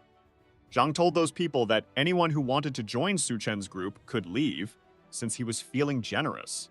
Sitting on the Devourer leader's body, Su Chen said that food was never the problem. Watching this, the others realized that Su Chen could take down a Devourer so easily. He was no ordinary guy. One of them pointed at Su Chen, accusing him of lying and saying he had no clue how much food it took to support an entire base. Su Chen calmly replied that he had enough supplies to feed 2,000 people for over a month. The base leader immediately recognized that this was exactly how much they had stored in their warehouse. So where was this kid getting all that? Elsewhere in the city, Yeon knelt at Su Chen's feet, mockingly asking when he became so generous. The poor guy had been crushed in such a harsh way. Duanyi commented that Su Chen had actually stolen all the resources. She was aiming a sniper rifle at the people below, while Yun complained about being hungry again. They both told Su Chen they were ready. The protagonist turned to General Gao and asked him to make his choice. The general stated that this base had no food or security, and on top of that, they were being sold to the Devourers. In the end, the humans there were just livestock. He declared he wouldn't stay another day and would accept Su Chen's offer. Raising his arms, Gao Ye called for everyone who trusted him to step forward. The soldiers loyal to General Gao were the first to move, and soon a large part of the group followed him. Lord Zhang watched in shock, wondering why he was being deserted. He shouted that he was the lord of the city and everyone should stay loyal to him until the end. But the army was already behind Gao, ready to leave. Zhang lost it, screaming that no one was leaving without his say-so. The soldiers all aimed their weapons at him. Then Zhang's son, still sitting in his chair, started shooting, blaming Su Chen for his situation. Su Chen dodged a bullet that grazed his cheek and remarked that the kid clearly wanted to die. He charged at Zhang's son, grabbing him by the neck. He turned to Lord Zhang and demanded he tell everyone to lower their weapons, or his son would die right there. After a moment of hesitation, Zhang ordered everyone to stop aiming at Su Chen. Su Chen looked at Gao and told him to take the people away, saying he'd take care of the rest. Zhang heard this and told Su Chen that once the refugees were gone, he should let his son go and everyone would leave safely. But up on a rooftop, a sniper was getting ready to shoot. Su Chen pointed out the sniper's spot to Duanyat. With her sharp aim, she took him out in one shot. As soon as Zhang heard the gunfire, he realized his plan had crumbled. Su Chen threw Zhang's son back, saying he'd keep his end of the bargain. But then he asked one last question. What does human flesh taste like? Zhang, puzzled, pulled his son closer to see what was wrong. That's when he noticed Su Chen had stuffed a grenade in his son's mouth. With a loud bang, they were both blown apart, leaving Zhang holding just an arm. In the end, it turned out Zhang was also a devourer. He swore he'd kill Su-chen. The two women walked up to Su-chen, saying they could leave now. Su-chen knew Zhang was a devourer from his past life, but to protect the other survivors, he warned Zhang that he wouldn't be so lucky next time. Meanwhile, in another part of the city, someone mentioned that this was the place Su-chen said had supplies. It was Sun and his troops on a mission to wipe out the devourers and bring resources back to their base. But when Sun's team arrived, they were shocked to find the devourers already dead. Not long after, they loaded their trucks with the supplies the devourers had hoarded. Sun celebrated their success but was also confused, wondering why the whole army had wasted time on this. Someone mentioned hearing that Su-chen had an important mission. Sun started to think about that handsome guy and what he was really up to. Why was he trying to compete with him? Meanwhile, at an antenna in another part of the city, Yun asked why that clueless captain hadn't come back yet. Duan reassured her, saying Su-chen had already taken care of the devourers in that area so the others would be safe. Yun pointed out they still needed to wait for the soldiers to bring supplies to the survivors. Just then, Duan saw the truck arriving but noted it would be tough to use mental powers to completely hide Yun. Sun introduced himself to Gao Yue and told him they had gathered the resources. The captain asked if the supplies were real. Sun confirmed, saying Su-chen hadn't tricked them and had collected enough to help everyone. Gao Yu praised Su-chen as a hero, but Sun brushed him off, saying he was just a kid fooling people. Suddenly, another guy in a gray shirt showed up. Sun told the general they had spotted another Devar tribe near the southern hospital. Captain Sun saw this as a great chance to show everyone who the real hero was. Meanwhile, someone asked if they were really going to attack the military base. Bai Kong said the base must have valuable resources, but so many lives had been lost there. It was probably a trap filled with mutants. Su-chen told them not to worry, and just take him there. He'd take care of everything. Bai Kong said they'd need a car and that the place might still be underwater. Su-chen replied that getting a vehicle was easy, and one appeared right in front of them. Before they could react, he hopped in and told them to hurry. The car raced through the city. Meanwhile, a group of guys was trying to pump water out of a spot, but no matter how hard they tried, it just wouldn't drain. A guy in a bandana told them to grab some junk to use as bait for the monsters. The junk turned out to be people tossed into the river. The bandana guy said the water ghouls would be distracted now, making it a great chance for them to score one of the Lord's women. One guy stepped up, saying he wanted food along with a woman. Survival is key, right? This flooded base is where Su-chen and his crew were headed. Xiaofeng pointed out that the army probably knew about the weapons and ammo stashed there. Bai Kong told Su-chen to follow her since she knew a simpler underwater route to the base. They started swimming down, but something caught Bai Kong's eye. She looked over and saw a bunch of eyes staring at her. Startled, she tried to cover her mouth but ran out of air. Su-chen grabbed her arm and reassured her not to be scared. He pulled her close and shared some oxygen. But when he glanced around, the ghouls were already coming at them. Su-chen held her tighter, and she instinctively clung to him. But when she looked behind him, she was puzzled by what was going on. Seeing the look in Su-chen's eyes, she wondered if he had some kind of power. Holding her by the waist, he told the creatures to get ready for the hunt. Strangely, some of the creatures started breaking out of the illusion and lunged at him. He easily blocked their attacks and told the others to head straight into the base. Seizing the moment, they swam ahead and broke through the surface. Both were shaken, wondering how a human could control the ghouls. Su-chen came up from the water holding a white core. He remarked that the odds of finding anything valuable here were pretty slim. Bai Kong, however, seemed impressed, saying that finding something like that was super rare. Xiaofeng knew the white core wouldn't give powers, but could really boost someone's strength. Suddenly, a golden tabby cat jumped out, snatched the core from Su-chen's hand, and dashed off. Bai Kong noted that the base used to have cats to control rats, and it looked like this one had survived but got stuck here. Still, it was impressive that the cat actually stole from Su-chen. With a sly grin, Su-chen offered the cat a fish snack, asking if they could trade. But the speedy little cat grabbed the food and bolted to the end of the tunnel. Now clearly annoyed at being robbed by a cat twice, Su-chen grumbled that nothing that survived the apocalypse could be normal. A bit later, they found the generator and managed to turn on some lights. Su-chen explained that before the floods, some survivors had escaped the base, but he was sure they hadn't taken everything. When they got to the warehouse, they discovered enough weapons to arm about 500 people. Xiaofeng pointed out that if they found a tank, they could outfit up to 1,000. The little cat was lounging nearby while the group tackled the biggest issue: how to move everything. Bai Kang reminded them that folks on the other side of the river would be arriving soon, so they were running out of time. Su Chen scanned the area but looked tense. Just then, Xiaofeng shouted that he had found a tank, but a deformed monster was following him.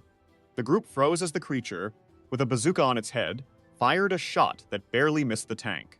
Xiaofeng warned that if there was an explosion in a place like this, they'd lose everything. Realizing he had no time to explain, Su Chen activated his subspace power. Suddenly, the whole warehouse started to vanish. Bai Kong quickly recognized it as Su Chen's ability. The little cat nearby might have gotten pulled in too, but it was hard to tell. In just a few seconds, the warehouse was completely cleared out. Xiaofeng joked about whether Su Chen could store the monster as well. Su Chen clarified that living things couldn't be kept in subspace. Bai Kong suggested distracting the monster so Su Chen and Xiaofeng could get away, but Su Chen pulled her back, despite her protests. He insisted that since he had the warehouse ability, his survival was more important. The creature readied another shot as Su Chen jumped and dodged. Still confident, Bai Kong kept pushing, but Su Chen told her to stop getting involved and join Xiaofeng, promising he would take down the beast. Reluctantly, she ran off, warning him to stay alive. Now it was just Su Chen and the monster facing off. Even in his past life, Su Chen couldn't remember seeing anything like this. But to him, it didn't matter. He was only focused on getting the core. Outside the base, the rest of the group turned back, hearing strange sounds. One of the guys told the leader that something was definitely going on inside. The water level was dropping fast, probably because the explosion had made a hole. The leader realized someone had gotten into the base before them. As he started giving orders, the group got distracted, talking about their craving for rabbit meat. A strange little creature, not at all friendly, was hiding behind the bushes, and they were eager to catch it. But they would have been smarter to run. The leader commented that the rabbit seemed to be grinning oddly. Suddenly, the creature burst into cackling laughter. The group froze in shock as a shadow loomed over them. The leader looked startled, and the next moment he was grinning just like the rabbit. Meanwhile, down in the base, Su Chen landed a punch on the monster's arm. The creature aimed to fire again, but Su Chen dodged. He started to realize that, as expected, a boss like this had skin tougher than steel. Even his hand was stinging from the impact of his punch. The beast was incredibly tough. It tried to crush him with its palm, but Su Chen barely got away. He noticed the vines attacking him were actually brain parasites. Things went south when the creature caught him during its next attack. The vines pulled him in front of the cannon, which was about to fire. With no other option, Su Chen dove into his subspace, realizing this fight was going to be way harder than he thought. Once inside, he was met by the little cat. Seeing the creature's golden aura, Su Chen warned it to stay back or it could get hurt. The cat seemed to be trying to say something. Su Chen started to think it was a mutant beast much smarter than he first believed. Meanwhile, among the rubble of the base, Bai Kong was looking for Xiaofeng. When Xiaofeng called out that he was okay, the camera shifted to show Bai Kong from behind. Xiaofeng was still stuck under the rubble, and it was hard to tell where he actually was. "I forgive you, artist," Bai Kong mumbled. Then she heard a laugh and turned to see who it was. It was the big guy from before, asking how they managed to open the door. Bai Kong sensed something was off. Everyone was smiling in a weird, creepy way. Out of nowhere, the leader lunged at her. Back in the subspace, the cat started changing, growing huge right in front of Su Chen. Su Chen was confused about how fast the creature was getting bigger. With no other option, he pulled the monster out of the subspace, putting it face to face with the vine-covered beast. Su Chen joked about the saying that two tigers can't share the same mountain. Standing next to the cat, he figured it must have taken the crystal to lure him there. He looked at the cat, realizing it wanted his help against this monster. Before he could say anything, the cat grabbed his back, clearly getting ready for something. Su Chen hopped on its back, saying they would fight together now. The cat didn't seem too happy about the plan, but there was no time to waste as the other creature lunged for a bite. The cat's expression changed, and it swiped at the monster, leaving a scratch. But even the cat's claws didn't seem to do much damage. Su Chen told the cat to keep its distance while he approached the vines, leaving the rest to him. The cat dodged several attacks, one of which hit the ground and caused Tozero to start leaking in. It kept evading even as the vines kept closing in. Finally, Su Chen saw an opening and jumped at the monster. He landed a solid punch right on its head, making it crash to the ground. The cat looked impressed by Su Chen's strength. The monster started to rise but was shaking all over. Together, they kept attacking it from all angles. After a flurry of hits, the creature's head finally cracked and the crystal fell to the ground. The cat was already grinning, ready to grab the prize. But Su Chen, anticipating this, snatched the crystal out of the air, claiming it as his. The cat looked like it wanted to complain, but Su Chen was already getting ready to eat it. Meanwhile, the walls around them started to crumble, and water began flooding in. Seeing this, Su Chen realized the whole area would soon be underwater, but then he noticed something funny. The so-called legendary cat seemed scared of water. Su Chen grabbed the little cat by the head and said if it was afraid, it could leave with him and escape this place. The creature firmly said no, so Su Chen tossed it back into the water. The cat quickly scrambled back and clung to Su Chen's arm. Su Chen picked it up again and asked if it changed its mind. The poor thing seemed to realize it didn't have much choice. Meanwhile, Bai Kong, or at least part of her, was fighting off the strange group of men. No matter what she did, it seemed like none of them were going down. Trapped under rubble and inside the tank, she figured escaping might be her only way out, but she realized it was impossible since there was nowhere to go. That's when she noticed the strange rabbit-like creature. Vines were growing from it, controlling everyone around and draining their energy. The rabbit moved in front of her while vines snuck up behind. Xiaofeng shouted for her to get out, but it was too late. She was caught. The poor woman was being pulled toward the rabbit's huge mouth. She realized she had let her guard down and there was no way out. Xiaofeng powered up the tank and broke free from the debris. He smashed the rabbit and shot right into its mouth as it lunged at the tank. The blast blew the creature's head apart. Bai Kong was shocked, while Xiaofeng, worn out, leaned back in his seat to relax. But then the crystal dropped right onto him, landing straight in his mouth. Before he could react, his eyes lit up green. Bai Kong asked what was happening, and Xiaofeng said he had accidentally swallowed the creature's core. Nearby, the little cat sat on Su Chen's shirt as he walked over. Su Chen asked what was up with Xiaofeng eating a crystal. Xiaofeng explained what happened and added that he didn't feel any different. Su Chen simply said the power would probably kick in during a fight, but for now they had to leave. Always cautious, Bai Kong noticed the little cat and asked Su Chen if he really planned to keep it during the apocalypse. Outside, women were still being tied up. The monsters had clearly captured them for terrible reasons. Suddenly, they heard a car coming from behind. Someone got out, and the annoyed monsters demanded to know who dared to interrupt them. While Su Chen played with the little cat, Bai Kong asked if it was really safe for Xiaofeng to handle this situation so soon after their last fight. Su Chen reassured her, saying he'd keep an eye on him. If this was the same guy from his past life, he'd be fine. For Xiaofeng, the best way to unlock his powers now was to put himself in danger. Suddenly, 3 devourers came at him. They launched a flurry of attacks, but nothing happened. Bai Kong, however, looked worried, saying that at this rate he might actually die. One of the devourers, confused, realized his attacks weren't working. Xiaofeng revealed he was absorbing the energy from their hits. The monsters lunged at him again, trying to strike, but Xiaofeng, unfazed, called it persistence and activated his energy-draining power. He started absorbing their strength, leaving the monsters baffled as their power faded. Su Chen watched, thinking how perfect this ability was for Xiaofeng. Suddenly, he sensed something coming. A Hammer King flew through the air, slicing the necks of all 3 monsters. Xiaofeng was startled as the weapon landed in someone's hand. It was Captain Sun. Some noted that he had barely saved Xiaofeng in time. If he had arrived a moment later, everyone would have been dead. As payment for his help, Sun demanded some food. Xiaofeng immediately started to protest. However, Su Chen told him not to do anything rash. He suggested they just grab some food from the car and give it to Captain Sun. He pulled out a box from the car and said that in the apocalypse, choices were limited. He handed over several boxes of food, jokingly telling Sun that it was truly delicious. Before Sun could say anything, Su Chen took off in the car.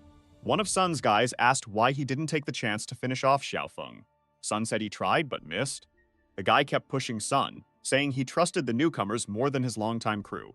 In the car, Su Chen asked Xiaofeng if Sun had a personal issue with him. Xiaofeng replied that Sun was always like that and told Su Chen not to worry. But really, when the axe flew, Su Chen had thrown a rock to change its path. If it wasn't personal, Sun definitely had some hidden agenda. Su Chen figured Sun was trying to create a separate group at the base, and that couldn't happen.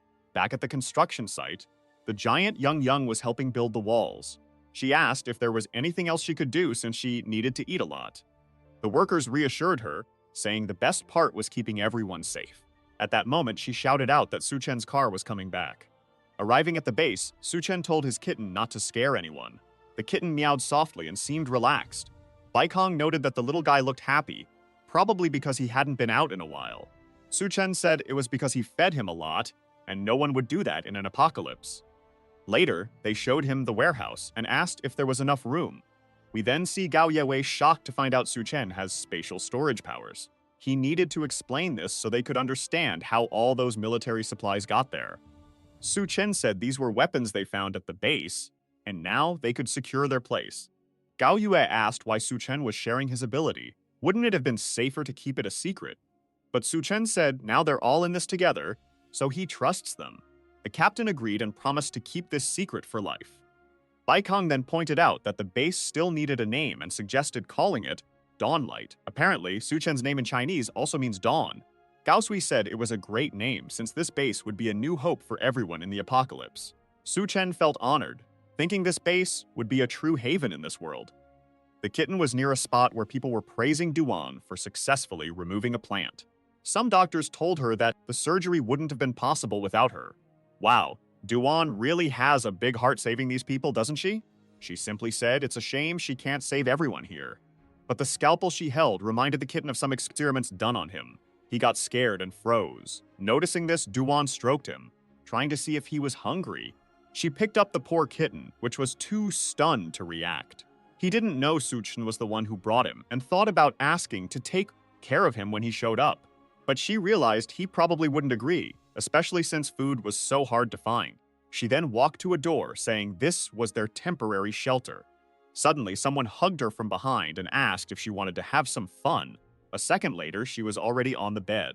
The kitten was there in the middle doing who knows what. Run, kitty, run. The main character is curious about how she figured out it was him. She says he's the only one totally unaffected by her psychic powers. A bit later, I'm not sure what happened, but now the kitten is taking a bath with her. She discovers that Suchen is the one who hurt him, and because of the golden patterns on his body, she decides to call him Gold. Hold on. I didn't realize Suchen was around, but there he is, asking for help to clean the kitten. She switches topics and asks how the trip to the military base went. He shows her the crystal and says it'll help him become a level 2 human. The cat looks confused since he remembers seeing Suchen before. But Suchen explains that back then, he just tossed it into storage. That's because using a crystal can be risky since a lot can happen. Usually, it gives off a ton of energy that needs to be used up. I thought he had already used the energy, but now that he's transformed, I wonder what he'll do with it. Meanwhile, the huge Yan Yan walks by outside. The kitten seems to sense something. It's Yan Yan looking through the window, asking why Suchen didn't call her. Dua Di asks Yan Yan for help, saying she can't handle it alone. Yan Yan is surprised, and transformed Suchen says she showed up at just the right time. Both women are lying on the bed, saying it was amazing, right guys? What are we even reading? Suchen apologizes, saying he has too much energy because he absorbed a bunch of crystals. Yan Yan mentions she'll need to absorb some crystals too, or she won't keep up. Yun Yan asks what's different now that he's a level 2 human. He says he needs to test it, since he doesn't fully understand yet. He activates the steel body ability again and realizes his skin is now really tough. He stretches out his arm, and a strange energy builds up, leading him to run a test. He releases a bit of power, and both are blown off the bed by a gust of wind. He notes it doesn't seem to cause much damage. Another thing is that his spatial ability used to only open where he touched, but now he can create several small portals within a 20-meter radius. The two are annoyed about being used as test subjects. He shows that his ice ability can now form slightly bigger blocks and even wet his hand, though it's still not that useful. At this point, he gets an interesting idea and makes 3 ice blocks. He throws them into the portal and makes them come out somewhere else, creating a sort of guided shot. By mixing this mental force with teleportation, he basically has a perfect ambush weapon. None of them knew it was possible to combine abilities like this. Then activates mental perception. The range doesn't seem to have changed much, but now he can understand every cell in his body. That's when he feels something odd inside him and gets teleported to a pink place. He looks around, confused about where he is, when someone approaches from behind, saying this is a space inside his consciousness. It turns out to be that doctor from earlier, now with long hair, saying it's been a while since they last met. In the air, he remembers her from that guy's memories and asks if she isn't dead and gone. Her hair flies forward and grabs his arms. She explains that since he consumed her crystal, she's now a parasite inside his body. She can't cease to exist because her essence has merged with him.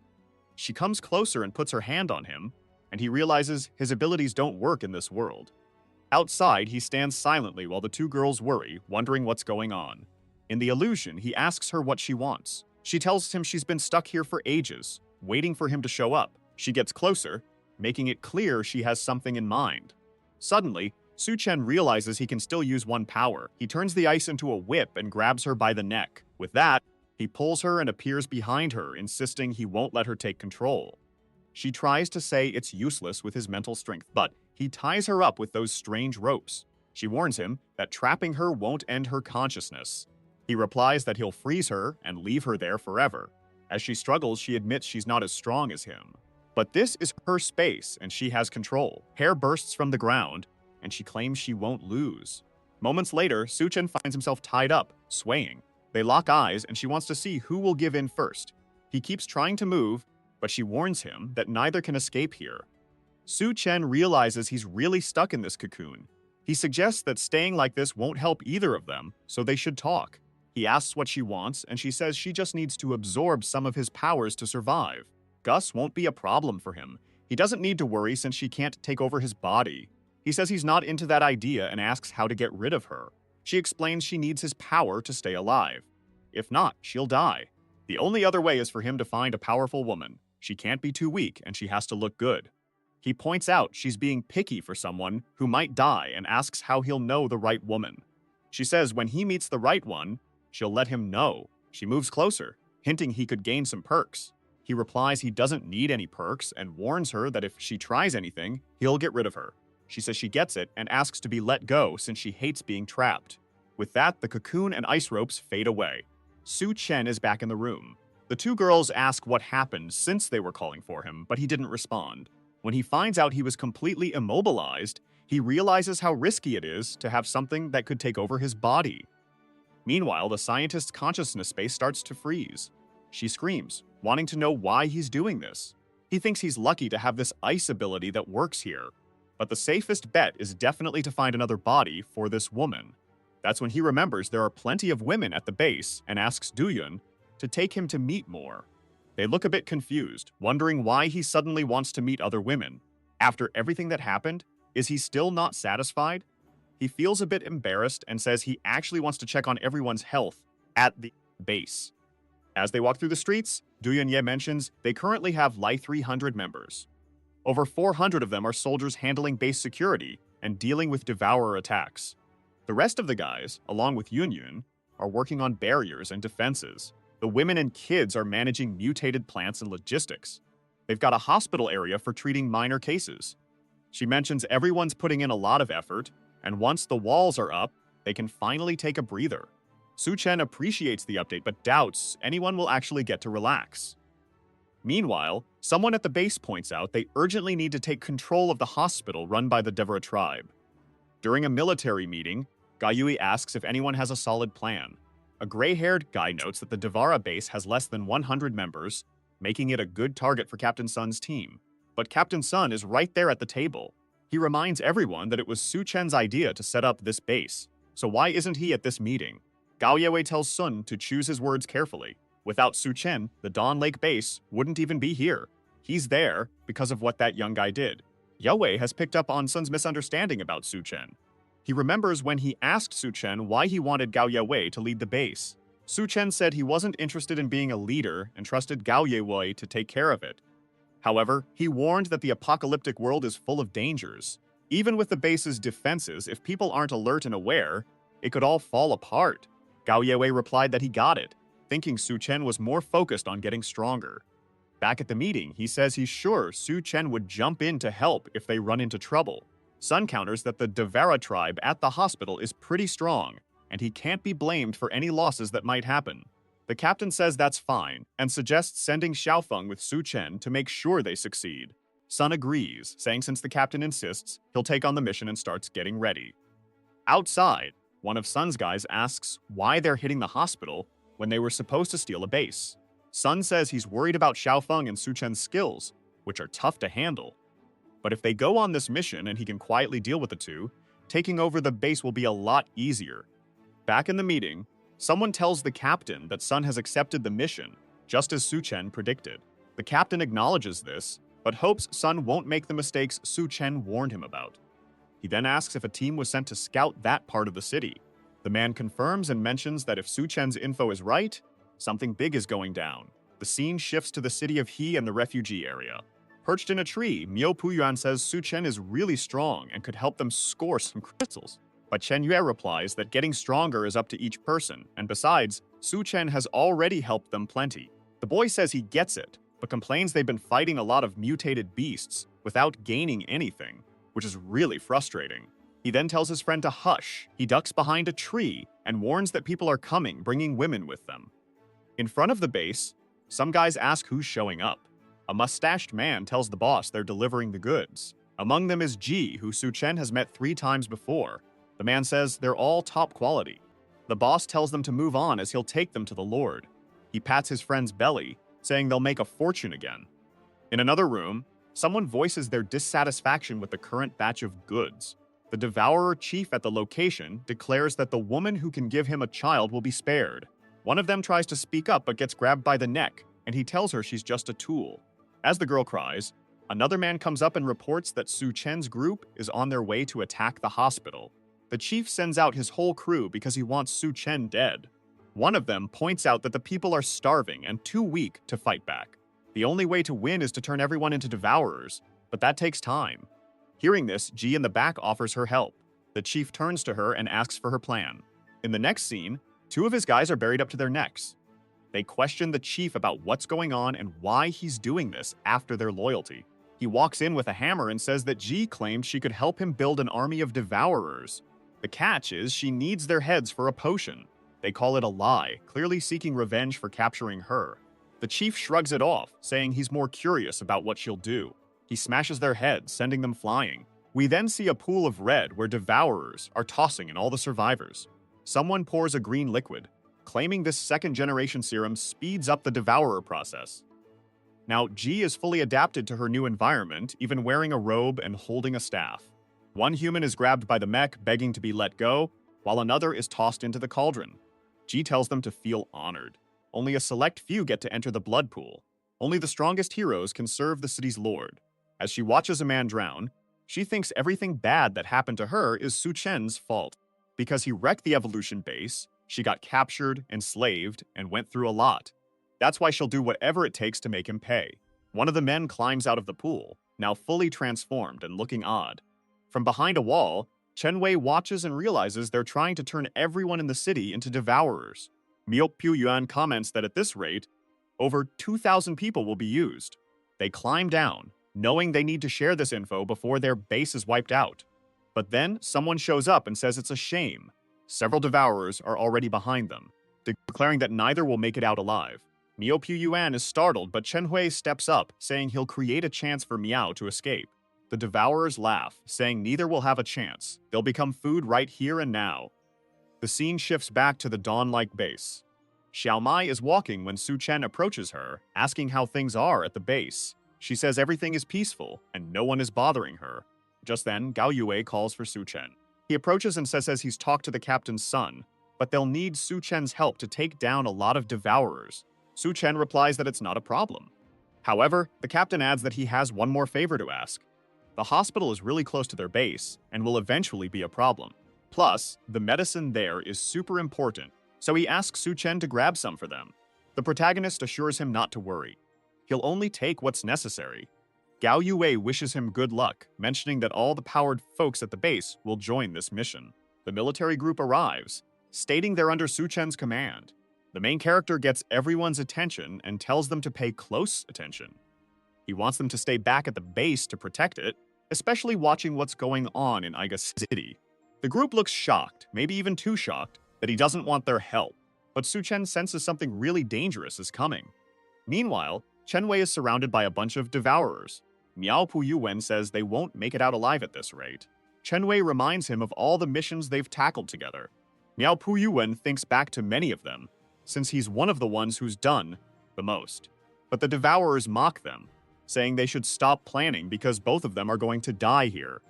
Chen Wei charges at one, shouting for them to vanish, but he's holding something and throws it into the devourer's eyes. While 2 of them shield their faces, they try to move aside. But as the boy turns to say something, a spear goes right through his ribs. Chenwei screams his name, but the leader lifts him up with the spear. He says it's great that his meal has arrived, but since he's too skinny, he'll save him for his buddies. With that, the poor kid is tossed to the devourers, an entire horde. The poor kid definitely isn't going to survive this. Chenwei rushes to help but gets hit in the back too. It looks like Miao Puyuan has already been ripped in half. On the ground, Chenwei can only watch as his friend is eaten. He gathers his strength and runs to the riverbank, trying to throw himself into the water. The devourers see him and throw some spears, but he barely manages to hit the edge and falls into the water. The monsters, angry, curse the boy for getting away while they're starving. The leader grins and says he knows a place full of food. He tells them all to attack the Dawn-like base and take the chance. With their huge numbers, the devourers are excited. They don't care about the danger. They just want to eat wherever they can. The leader then calls out for Shen and tells him to wait because he's coming for a visit. The scene shifts to the city hospital. A girl is crying, and it looks like a devourer monster has just been born from her. Not sure how this is happening since the apocalypse only started a few weeks ago, but I guess devourers are born really fast. Well, considering how quickly people change after jumping into the pool, it makes sense. This devourer is Feng Pengzi, the hospital's leader.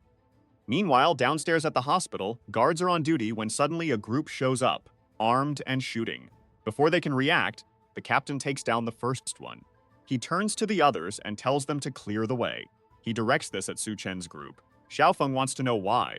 Captain Sun explains that the people behind them are just regular folks with guns, so it's too risky for them. But Su Chen asks what Sun will do if they refuse to move forward and whether this is a threat.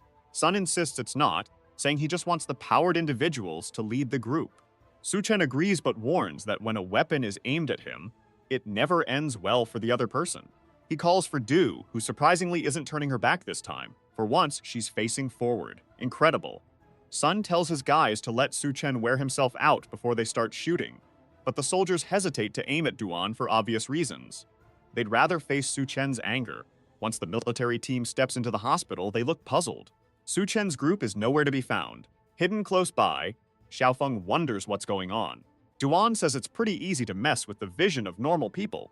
The only issue is Captain Sun, who might catch on. Su Chen opens the portal and tells her not to stress. Sun won't notice a thing. Su Chen starts teleporting behind the soldiers, taking them out one by one. Sun tells his men to take cover while Su Chen pushes them toward the monsters. Using his mental sense, Su Chen figures out where the devourers are and guides the group. Meanwhile, Sun is busy trying to find the enemy. In one room, Fang Pengxi runs into his group and two women. The devourers want to be like their leader, but Pengxi gets mad at them for taking his women. He punches the wall, smashing it completely. The hit goes through the devourers and barely misses Sun. As Pengxi leaves the room, he runs into Sun and demands to know how they got there. One of Sun's guys warns him to look up, pointing out that there are way more devourers than they thought. Before they can react, Sun tells his troops to start shooting right away. The soldiers fire, but their bullets do nothing. Pengxi laughs, telling his brothers that their feast has arrived. The devourers charge in, yelling about tearing off legs and roasting them. The soldiers don't stand a chance, getting sliced up in every direction. The only one holding his ground is Sun. He swings his axe, taking down 3 devourers, showing he's tougher than he looks. Sun rallies his troops, saying that even without weapons, they'll fight these monsters to the end. He's sure this chaos is all Su Chen's fault, and vows to take him out once the devourers are dealt with. Surprisingly, his words pump up the soldiers, who charge at the devourers. With how monstrous these creatures are, you can't help but cheer for Sun's army. The downside is they're completely outmatched. The soldiers drop dead easily, and everyone realizes hiding would be smarter. One guy trying to escape spots something nearby. It's a devourer infant, which is pretty bizarre. The child suddenly jumps into a black puddle on a table. The man watches, confused about where it went, not realizing it's right under him. The little monster jumps onto his leg, biting into his calf, arm, and everywhere. The man collapses dead as the infernal infant finds it grows bigger the more it eats. Outside, Captain Sun has taken down a bunch of devourers. The soldiers are in awe. How is he pulling this off as just a human? At that moment, Pengxi shows up next to him, mocking him for feeling proud about killing such weaklings. Sun leaps at Pengxi, seeing a perfect chance to slice him in half. He swings his axe at Pengxi's face, but Pengxi easily blocks it. Sun is stunned, and suddenly the demonic baby pops up behind him, slashing his arms twice. He hits the ground, and the little monster lunges to finish him off, growling that Sun should die. But before it can attack, it gets kicked in the mouth and sent flying. A tiny demon stands up, demanding to know who dared to kick it. It's Su Chen who tells the demon that Sun is not someone it can kill. Pangxi's face changes. When he sees Duan and Hua, he becomes smitten. He screams with joy, saying it's his lucky day to meet such a gorgeous person. He tells Su Chen that as a reward for bringing such beauty, he'll let him pick how he wants to die. But Su Chen appears right next to him, saying he talks too much. Su Chen punches Pangxi in the chest, stating his choice is to send him to hell. A hole opens up in Pangxi's chest. Still, Pangxi gets back up, impressed that Su Chen has ability powers. The wound heals, and Pangxi comments that Su Chen must be full of energy. What's with this creepy talk? The demonic baby looks at Du Wenanhua, calling her weak, but saying she can stick around since his father likes her. She can be his mother. She's horrified, but Baobin reassures her not to worry. They've just eaten and won't go after her. Still, the cursed demon demands milk. Before he can finish, Duan lifts her leg and kicks him in the neck. The demon child gets up, accusing her of mistreating him, only to be kicked again and sent flying. Duan stomps on the little brat, telling him to just die already. She pins him against the wall with her foot, but he grins, saying his mother is amazing. Duan starts to suspect this creature has some powers. Suddenly, it shows up behind her, saying it can move through shadows. As long as it has this ability, it can attack her from anywhere. Before it can act, Gold jumps at it, clawing its face and pinning it to the wall.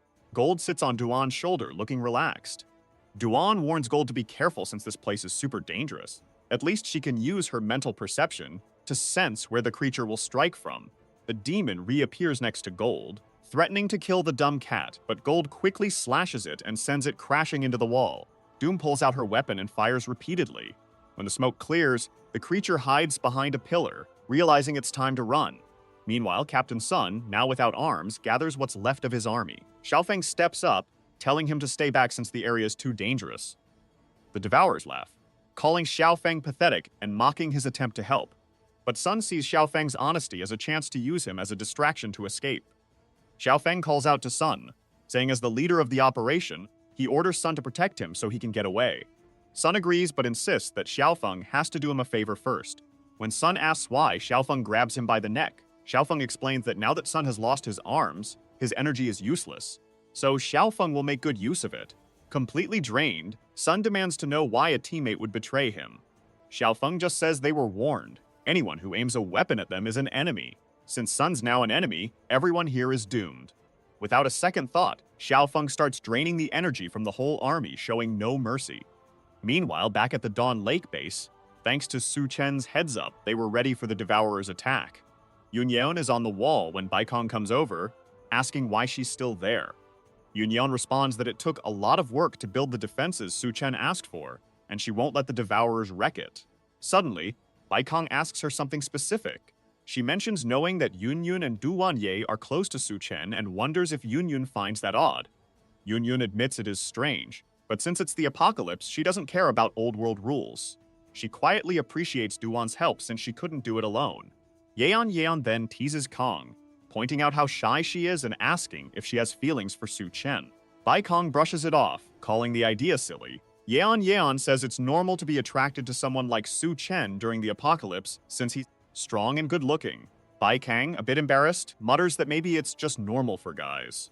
Just then, someone on the wall shouts for the captain to look. An entire army of Devourers is coming, way more than they expected. Baikong quickly orders the generals to be alerted and civilians to be evacuated. Yunyun pulls out some food from her bag and starts eating. She asks Baikong if she plans to ditch the base. Baikong replies that, of course, she won't, but keeping the civilians safe is her top priority. Yunyun keeps munching, determined not to let the barrier she worked so hard on get destroyed. She grabs a strength potion from her bag, applies it to her arm, and climbs up the wall. With a loud shout, Yunyun leaps off the wall. She tells Baikong to rally the troops and make sure no one leaves the base. On the ground, Yunyun grows massive, but her clothes somehow stay intact. Grabbing a tree, she challenges the Devourers, warning them they won't get past her. She notices she's growing even bigger than usual, probably because of the potion. Now towering like a giant, she confidently says she'll take care of the pests. The Devourer leader laughs, finding her confidence amusing. The Devourer army moves in, climbing roofs like it's an attack on Titan. Yun Yun smashes those trying to flank her with the tree, sending them flying. Those jumping from rooftops grab onto her arm, but one swipe turns them into a bloody mess. Baikong watches, impressed by Yun Yun's strength, but knows that even as a giant, she can't keep this up forever. At this rate, the base will fall unless something changes. Yun Yun keeps swinging her tree, scattering the Devourers and scaring them off. Down below, the Devourers hesitate, clearly scared. Dia shows up, questioning why they aren't willing to fight. Suddenly, the Devourers, unable to resist a woman's presence, charge at her. Dia smacks their heads, mocking them for their sudden bravery and claiming they now have the energy to face this Yun Yun. She plants seeds in their minds, causing confusion. Dia reveals that during her time in Hexiong, she learned her blood boosts plant strength. She can even grow a sprout inside someone, but it costs their life. From the Devourer's heads sprout grotesque flesh plants. The creatures mutate, with eyes appearing in the middle of their faces. Yun Yun spots 3 huge monsters in front of her. The leader smirks, saying it's the perfect moment. While the monsters keep Yun Yun busy, the other Devourers will storm the base and wreck everything. 2 of the beasts scramble up the wall, yelling that they'll kill everyone, but they get hit right in the head. One of them looks confused at the line of tanks ahead. They can't believe this remote base has such a huge military stash. Yun Yun cheers as backup finally shows up. Suddenly, one plant monster shoots out a tentacle, grabbing her arm. Another one lunges to bite her, forcing her to block with her other arm. She's stuck as a third monster sneaks up from behind. Just when it seems hopeless, a drone swoops in and explodes in midair, sending the monster flying. Bai Kong, on a rooftop with gear Su Chen brought, is controlling the drone. Meanwhile, at the hospital, Su Chen is fighting Pangza. Even with Su Chen's hits, Pangza just keeps regenerating, laughing like a maniac. Pangzi taunts Su Chen, saying his strength is okay but nowhere close to his own. As Pangzi moves in to throw a punch, Su Chen's mind wanders. Inside, the girl asks where the like button is on this video to help Mamoru create more awesome content for his viewers. Hit that cheeky little bell, and I'm out.